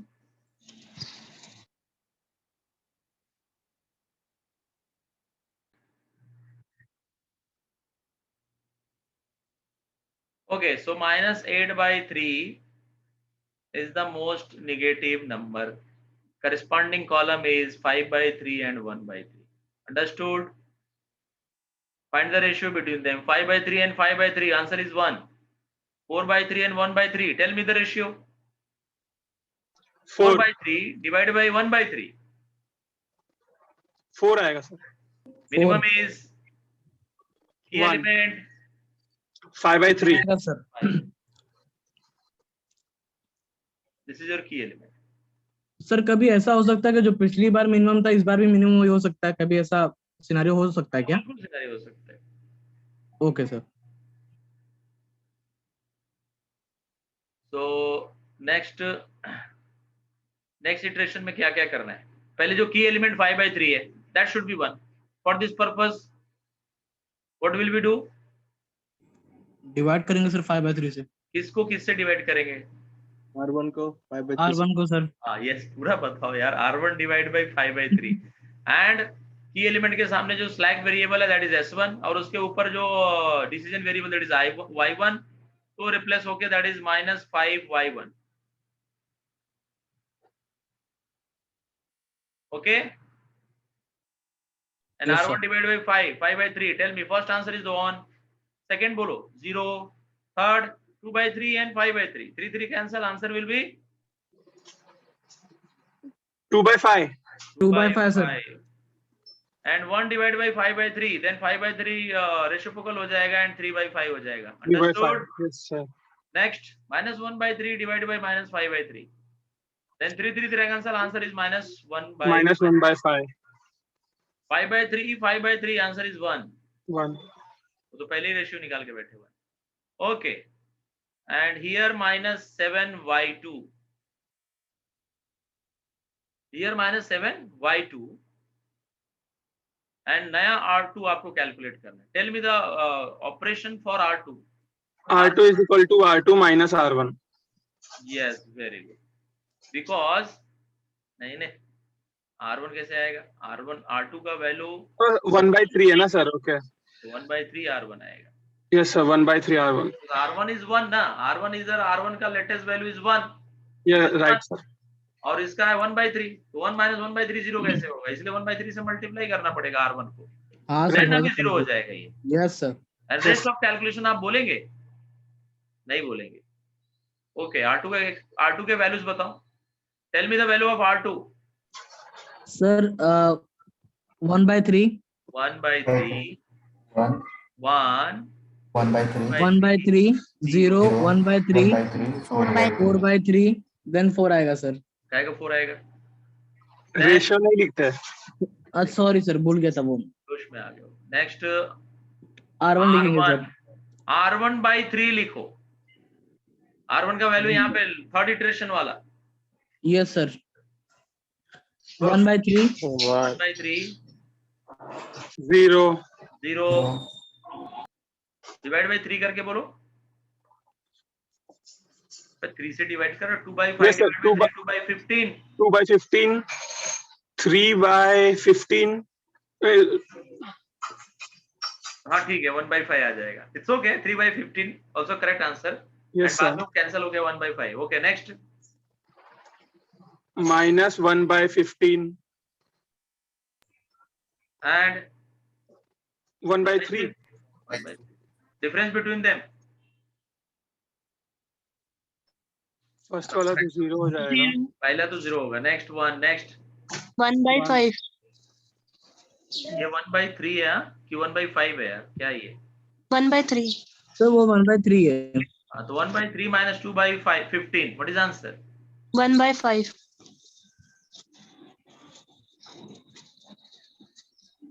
1/5 sir 1/5 आएगा। एक minute रुको। हाँ, next one, 1/5 1/5 आएगा sir. Next one,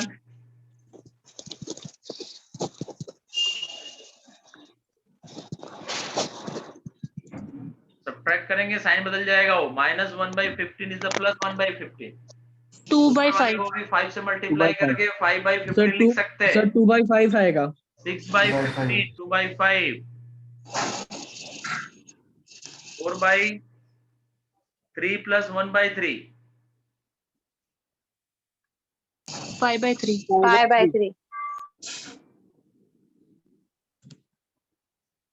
CJ. What is the expression of CJ? Tell me the expression of CJ. -5 R1 -7 R2 -7 R2 आएगा sir. Find the value. I am waiting from your side. Tell me one by one. Sir पहले का आएगा -5। First is the -5. Then sir -7। -7 -7. Very good. आगे का दो। Okay. Okay. So CJ is nothing but by using calculator CJ by using this expression. After that, you have to find the value of WJ minus CJ.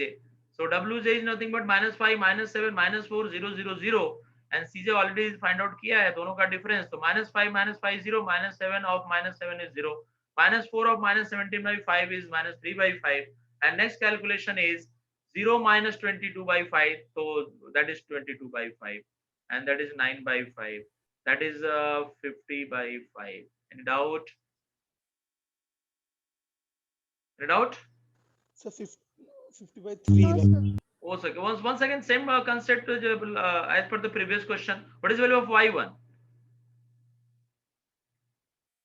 y1 का value क्या है? 1 1 है sir. y2. 5/3 5/3 What is the value of w? This is the value of w. 50/3 And what is the value of y3? 0 0 आएगा Very सर। good. Very good. In doubt? No sir. So this is a slightly difference with simplex method. इसमें आपको convert करनी है। No need to convert less than sign, greater than sign, whatever जो दिया है वैसे रहने दो। अंडरस्टूड? बिग एम मेथड में first thing z should be maximize. अगर मिनिमाइज है तो have to convert into maximize, पहला concept. Second, no need to convert the inequality. If greater than sign given है तो ग्रेटर देन रहने दो, less than है तो लेस देन रहने दो। But in simplex method you have to convert greater than sign into less than sign. Understood? Difference बताते चल रहा हूं। सिंप्लेक्स मेथड में अगर ग्रेटर देन इक्वलिटी है तो have to convert in less than equal to by multiply by negative sign. But in big M method no need to convert greater than equality into less than inequality. Is it clear? यानी आपको कोई भी यहां conversion करने की जरूरत नहीं, only सिर्फ एक सिंगल कन्वर्जन करना है। अगर प्रॉब्लम मैक्सिमाइज का है तो it's okay, if problem minimise का है then you have to convert maximize by using multiply sign. Understood? यहां तक क्लियर हुआ? Differences? Students? Yes sir. Okay. पूरा का पूरा देखो, पहले दिमाग में फिट करो कि सिंप्लेक्स जैसा ही सॉल्व करना है, बट सिंप्लेक्स से हटके क्या एक्स्ट्रा करना है और क्या नहीं करना है वो डिफरेंस आपको बस देखना है, क्योंकि 80% तो सोल्यूशन वैसे ही आने वाला है।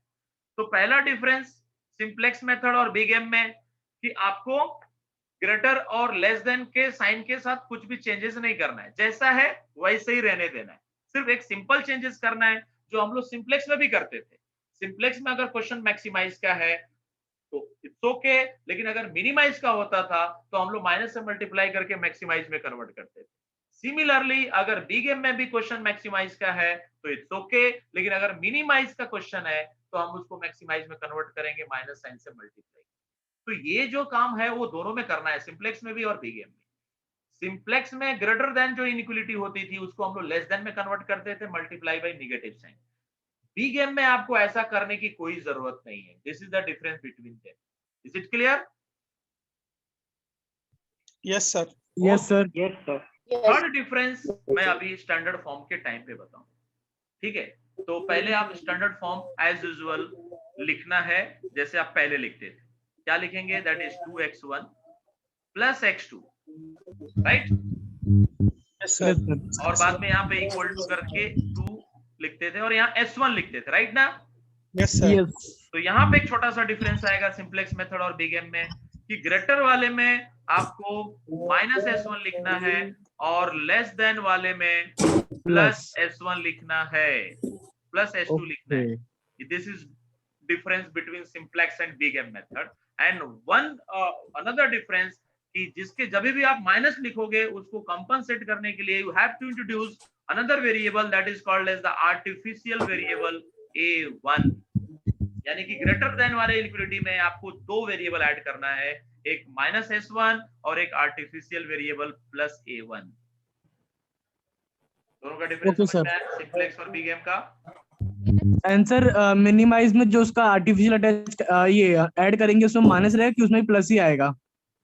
ऐड करेंगे ना, ऐड मिनिमाइज में तो समझा नहीं, मिनिमाइज कर नहीं, एक मिनट, दोनों में कंफ्यूज कर रहे हो आप?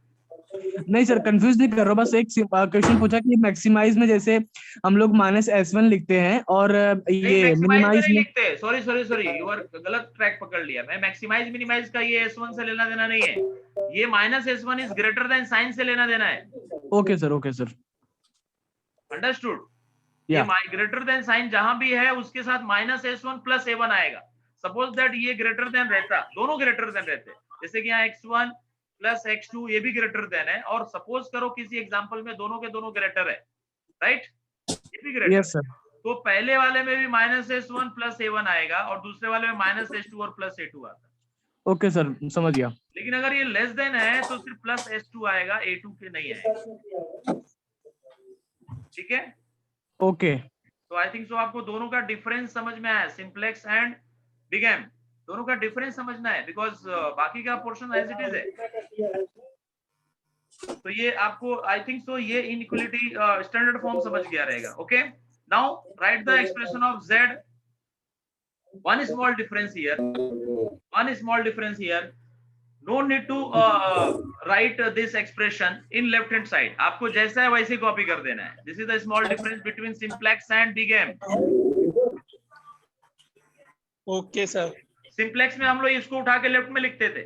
Yes sir. इसको ऐसा कुछ नहीं करना है, जहां वैसे रहने देना है। Okay sir. डिफरेंस क्या बता रहा हूँ, देखो मैक्सिमाइज उधर है सिंप्लेक्स में तो उसको मिनिमाइज में कन्वर्ट करना है, बिग एम में अगर मैक्सिमाइज है तो उसको भी मिनिमाइज में कन्वर्ट करना है। ये प्रोसेस दोनों मेथड में सेम है। उधर अगर ग्रेटर देन साइन है, उधर मतलब सिंप्लेक्स मेथड में अगर ग्रेटर देन का साइन है तो have to convert in less than by using multiply sign.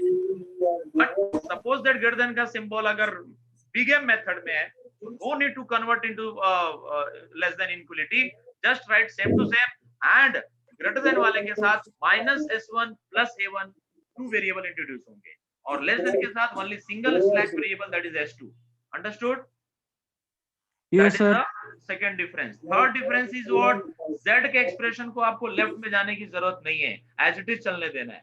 And fourth difference is कि हम लोग पहले मोस्ट नेगेटिव देखते थे, अभी हम लोग मोस्ट पॉजिटिव देखेंगे।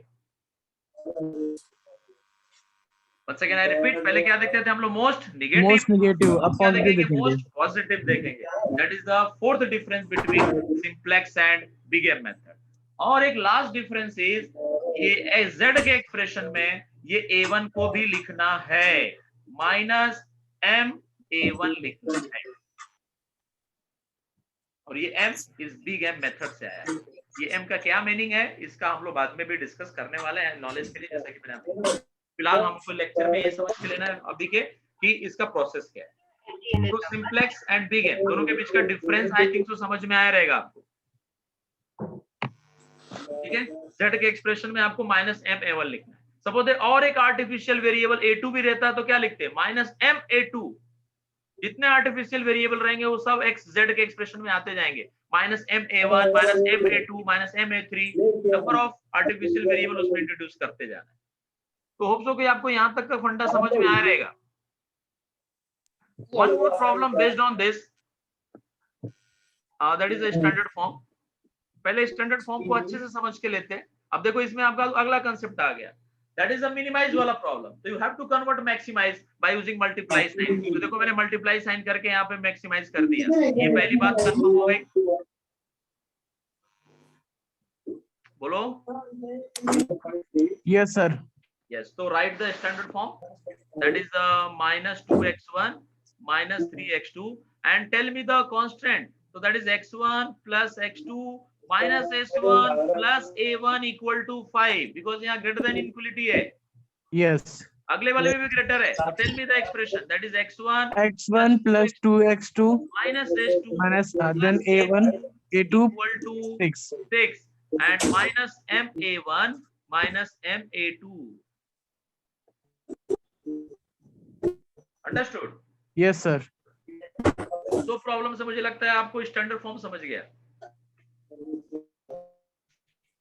तो अभी एक प्रॉब्लम प्रोसीड करते हैं, बाकी का प्रोसेस सेम है, सिर्फ आपको मोस्ट पॉजिटिव नंबर देखना है। तो tell me the expression of coefficient of x1 x2 x3 in zz।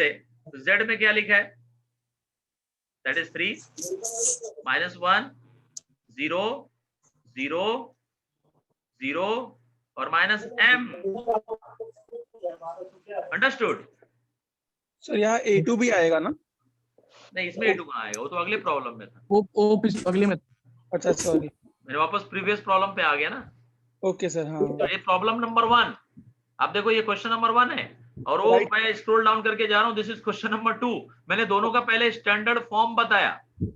हाँ सर। इसमें देखो दोनों ग्रेटर देन है, इनइक्वालिटी पे फोकस करो, सब्जेक्ट 2 के आगे दोनों वाले में ग्रेटर देन है, इसलिए दोनों में a1 a2 और s1 s2 माइनस के साथ आया। अब मैं आता हूँ प्रॉब्लम नंबर 1 पे। 1 सेकंड देखो, प्रॉब्लम नंबर 1 पे एक ही इनइक्वालिटी ग्रेटर देन है और एक लेस देन है। जो ग्रेटर है उसमें a1 आएगा और जो लेस देन उसमें a1 नहीं आएगा, और जब a1 आएगा तो उसके साथ -s1 लिखेंगे। अंडरस्टूड? Yes sir. पहले प्रोसेस को समझ के लो, क्यों ऐसा हो रहा है वो हम लोग बाद में डिस्कस करने वाले हैं, डोंट वरी। तो अब इसको टेबुलर फॉर्म में लिखते हैं, बिकॉज आपने स्टैंडर्ड फॉर्म तो लिख लिया ऑलरेडी। अब टेबुलर फॉर्म में जाते हैं, तो जैसे कि मैंने यहाँ पे zj का कोएफिशिएंट लिख दिया 3 -1 0 0 और a का कोएफिशिएंट m। ओके, जितने भी वेरिएबल है वो सब लाइन से आएंगे, x1 x2 s1 s2 s3 तो है नहीं, तो फिर s3 कैसे आ गए इधर? इधर s3 नहीं है ना? नहीं है सर। नहीं है, तो अभी ये S3 वाला टेबल थोड़ा सा बार बार रिपीट हो गया। अब इसको डिलीट करना, that is a difficult task in this. Sir NA कर दो ना, वहाँ पे NA कर दो उससे अच्छा। हाँ मतलब ठीक है, ये मैं उसको एक काम करता हूँ, उसको क्रॉस कर देता हूँ, that is better. Yes sir.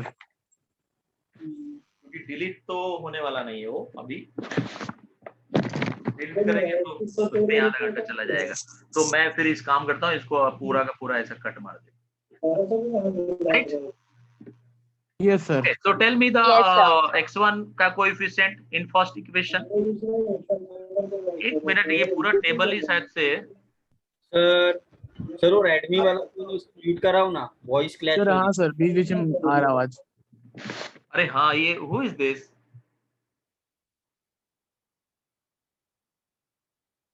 हो गया शायद से। क्या बोलेंगे किसी स्टूडेंट? सो एक्चुअली ये टेबल में थोड़ा प्रॉब्लम हुआ है, and I am trying to delete this, but I think so this is not possible to delete in this one. So I am just trying, just wait.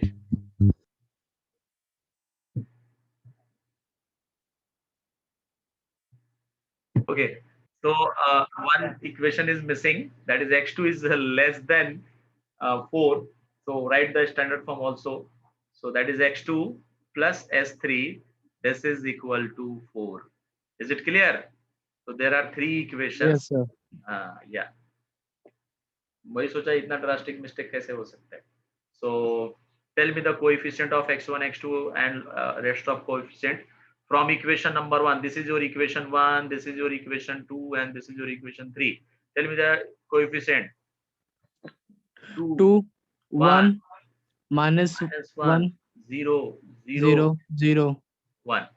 1 Next one, right side is 1 अच्छा वहां पे 1 3 0 1 1 0 0 0. और 2 आएगा Next 0 1 not 0. हाँ हाँ X2 x2 X2 yes is 1. 1 S1 2 0, 0 S2 B 0, S3 फिर 1 1, A 0, right side 4. 4 Tell me the expression of CJ. This is R1, this is R2, this is R3. yeah 0 R1 plus plus 0 0 R2 R2 plus plus 0 0 R3 R3. In first case, सब this is 0 always आएगा 0. And find the difference between them. yeah बोलो.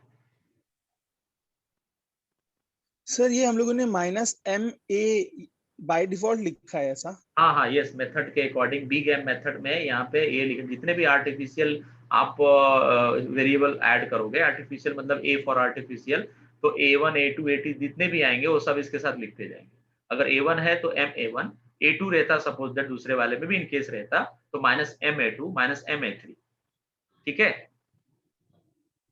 Yes sir. दूसरे वाले question में 2 है ना उसमें. Next question में है ना बाबा वो. हाँ तो अभी इस क्वेश्चन को तो करें, उधर आएगा तो लिखेंगे, उधर भी -MA1 M2 लिखा भी तो है, देख लो ना, लिखा है मैंने ऑलरेडी, देखो -MA1 यस सर देखा है वो. यस, तो that is the next question. चलो अभी आते हैं यहाँ पर कोएफिशिएंट लिखते हैं, लिख दिया. एक और इम्पोर्टेंट चीज ध्यान में रखो, इधर हम लोग ऑलवेज यहाँ पे स्टैक वेरिएबल से स्टार्ट करते थे, याद है? लेकिन इस बार हम लोग स्टैक वेरिएबल और स्लैक वेरिएबल एंड आर्टिफिशियल में आर्टिफिशियल को प्रायोरिटी देंगे. तो S1 और A1 में यहाँ पे A1 आएगा और बाकी दोनों के साथ आर्टिफिशियल नहीं है, इसलिए वो S2 और S3 0 के साथ आया. Understood? Yes That sir. is the next difference. So there are total 5 difference between some simplex and bgam method. वापस से सारे डिफरेंसेस क्लियर कर दूं? Yes sir. Okay, first is कि अगर उधर मैक्सिमाइज है तो you have to convert minimise. I mean simplex method में अगर मैक्सिमाइज है तो मैक्सिमाइज ही रहने देंगे, और अगर मिनिमाइज है तो मिनिमाइज को मैक्सिमाइज में कन्वर्ट करना है. Is it clear? Yes sir. bgam method में भी सेम प्रोसेस. अगर मैक्सिमाइज का प्रॉब्लम है तो मैक्सिमाइज ही रहेगा, बट अगर मिनिमाइज का प्रॉब्लम है तो you have to convert into maximise. तो ये बात दोनों में सेम है, तो ये डिफरेंस नहीं है, जिसको साइड करो. नेक्स्ट आते हैं कि अगर वहां पे आई मीन सिंप्लेक्स मेथड में जब भी आपका ग्रेटर देन इनइक्वालिटी रहती है तो उसको आपको लेस देन में कन्वर्ट करना रहता है, करना पड़ता है. बट bgam मेथड में आपको लेस देन या ग्रेटर देन किसी को भी कन्वर्ट करने की कोई जरूरत नहीं है, जैसा है वैसे ही रहने देंगे. तीसरा डिफरेंस कि उधर सबके सब लेस देन होते हैं, इसलिए सब में S1 S2 S3 ऐड करते हैं. यहाँ पे कुछ नए वेरिएबल भी इंट्रोड्यूस होंगे, सिर्फ उनके साथ जिधर ग्रेटर देन इनइक्वालिटी है. जिधर लेस देन है उसके साथ नॉर्मल स्लैक वेरिएबल ही आएगा, लेकिन जहां पे इनइक्वालिटी ग्रेटर देन है वहां पे आपको 2 वेरिएबल लॉन्च करना पड़ेगा, slack variable as well as artificial variable. This is your second difference. Understood? First maximise वाला फंडा दोनों में कॉमन है, इसलिए वो दोनों का डिफरेंस नहीं है. दूसरा मैंने बताया, सेकेंड स्टेटमेंट बोला जो कि पहला डिफरेंस है, अगर उधर ग्रेटर देन है तो you have to convert less than, but bgam में अगर ग्रेटर देन है तो आपको चेंज करने की जरूरत नहीं है. ये है सिंप्लेक्स और bgam का फर्स्ट डिफरेंस. ठीक है? दूसरी नई बात आपको bgam में ये सीखना है कि यहाँ पे जो ग्रेटर देन का साइन है उस ग्रेटर देन के साथ आपको 2 वेरिएबल ऐड करना है, एक स्लैक और दूसरा आर्टिफिशियल. स्लैक को माइनस के साथ लिखना है और आर्टिफिशियल को प्लस के साथ लिखना है, और वही प्लस A1 आपके z के एक्सप्रेशन में भी आएगा, वो बाद में बताता हूं. पहले इतना समझा कि जहां ग्रेटर देन इक्वलिटी है वहां पे 2 वेरिएबल आएगा, और जहां लेस देन इक्वलिटी वहां पे सिंगल वेरिएबल आएगा, S1 और S2, like that. This is your second concept of bgam. With respect to simplex. Simplex और ये दोनों में क्या डिफरेंसेस है मैं दूसरी बात बताया, एड ऑन किया। तीसरा एड ऑन मुझे क्या करना है कि वहां पे z के एक्सप्रेशन में सिंप्लेक्स मेथड में z का एक्सप्रेशन का पूरा राइट साइड उठा के लेफ्ट साइड में ले जाते थे और सब साइन बदल जाता, लेकिन यहाँ पे z के एक्सप्रेशन को जैसा है वैसे ही रखना है। आपको एक्सप्रेशन को उठा के z के साथ लिखने की जरूरत नहीं है, z इक्वल टू लिखना है, z माइनस और समथिंग करके इक्वल टू 0 नहीं लिखना है जैसा कि सिंप्लेक्स में लिखते थे। दूसरी बात, उधर z के एक्सप्रेशन में कभी भी हम लोगों ने स्लैक वेरिएबल को इंट्रोड्यूस नहीं किया, इधर भी हम लोग z के एक्सप्रेशन में स्लैक नहीं लेकिन आर्टिफिशियल को इंट्रोड्यूस करना पड़ेगा with minus m sign, with minus m, always with minus m sign. So this is your third difference between simplex and big M method. Now fourth concept is कि जब हम लोग first tabular form लिखते थे तो उसमें हम लोग 0s1, 0s2, 0s3 लिखते थे। इस बार ऐसा नहीं करेंगे। जिस s1 के साथ, जिस स्लैक वेरिएबल के साथ अगर आपका आर्टिफिशियल वेरिएबल भी आया है तो आप आर्टिफिशियल वेरिएबल का कोएफिशिएंट लिखोगे और z के एक्सप्रेशन में आर्टिफिशियल का कोएफिशिएंट -ma1 है, इसलिए आप यहाँ स्टार्ट करेंगे -ma1 से। और बाकी दोनों इक्वेशन नंबर 2 और 3 में सिर्फ स्लैक वेरिएबल है, दैट्स व्हाई आपको सिर्फ s2 और s3 ही लिखना है। तो मैंने सारे डिफरेंसेस क्लियर कर दिए। Any doubt? No sir. Okay, no sir. And last difference कि आपको सिंप्लेक्स मेथड में मोस्ट नेगेटिव देखते थे एंड इधर आपको मोस्ट पॉजिटिव देखना है। Understood? Yes sir. Students, yes, tell me the expression of CJ. CJ के एक्सप्रेशन में एक मिस्टेक हुआ है, दैट इज -ma1r1 आएगा। क्लियर? तो इस बार स्टार्ट में ही आपका सीजे का कुछ ना कुछ वैल्यू मिलेगा और यहाँ पर हम लोगों ने गलत लिख दिया है। होप सो आपको समझ में आया ये चीज स्टूडेंट्स? यस सर, यही क्वेश्चन था मेरा, -m। हाँ यस, -m ही आएगा। तो फिर -2m, -m +m 0 0 -m, ठीक है, वो राइट साइड का लिखने की जरूरत नहीं है। यहां तक क्लियर है? Yes sir. Okay, now difference between them 3 -2m, 3 + 2m हो जाएगा, right? -1 + m, -m 0 0 0। Is it clear? Yes sir. Most positive is what? Of course this is most positive, क्योंकि इसमें नेगेटिव साइन कहीं है ही नहीं। Yes sir. ओके, तो corresponding column is 2 1 0, right? Find the ratio between them, that is 2/2 is 1, 2/1 is 2 and 4/0 is not applicable. Minimum is 1, therefore key element is 2. Understood? Students? Yes sir. Sir आपने बोला था ना कि हम लोग इसमें maximum देखते हैं, कुछ देर पहले आपने बोला था सर। मैक्सिमम नहीं, मोस्ट पॉजिटिव देखते। Okay sir. Most positive is this one, this is the most positive, और इधर रेशियो आपको मिनिमम ही देखना है। ये सिंप्लेक्स मेथड में मिनिमम था, इधर भी मिनिमम है। ये डिफरेंस नहीं था इसलिए मैंने नहीं बताया उसको, ठीक है? मैंने सिंप्लेक्स और बिग एम के जो डिफरेंसेस है वो बताया, जो सिमिलरिटी थी वो क्यों बताऊं? उधर भी मिनिमम, इधर भी मिनिमम, उधर भी मैक्सिमाइज है तो मैक्सिमाइज रहना चाहिए, और मिनिमाइज है तो मैक्सिमाइज में कन्वर्ट करना पड़ेगा। बिग एम में भी आपको सेम प्रोसेस करना है, तो जो सेम प्रोसेस है उसको मैंने रिपीट नहीं किया। जो डिफरेंस है सिंप्लेक्स और बिग एम में वो मैंने बताया। बाकी का सारी चीजें तो वैसे ही कर रहे हैं, जेड निकाल रहे हैं, सीजे निकाल रहे हैं, जेड माइनस सीजे निकाल रहे हैं, एंड और भी आगे का प्रोसेस वैसे ही रहने वाला है। अगला स्टेप आपको मालूम है, की एलिमेंट को क्या करना है? यस टेल मी, की एलिमेंट जो 2 है उसको क्या करेंगे? 1 बनाएंगे, यानी R2 / 2 होगा, और फिर उसके नीचे वाले जितने भी रो बचे हुए हैं R2 और R3 उसको 0 करना है। R3 में अच्छी बात है कि पहले से ही 0 है, बट R2 में 1 है तो उसको 0 करेंगे R2 - R1 करके। और फिर बाद में 2 जो की एलिमेंट है उसके सामने जो आर्टिफिशियल वेरिएबल है वो रिप्लेस हो जाएगा डिसीजन वेरिएबल से. So that is your 3x1. Who is doing like this? Just wait.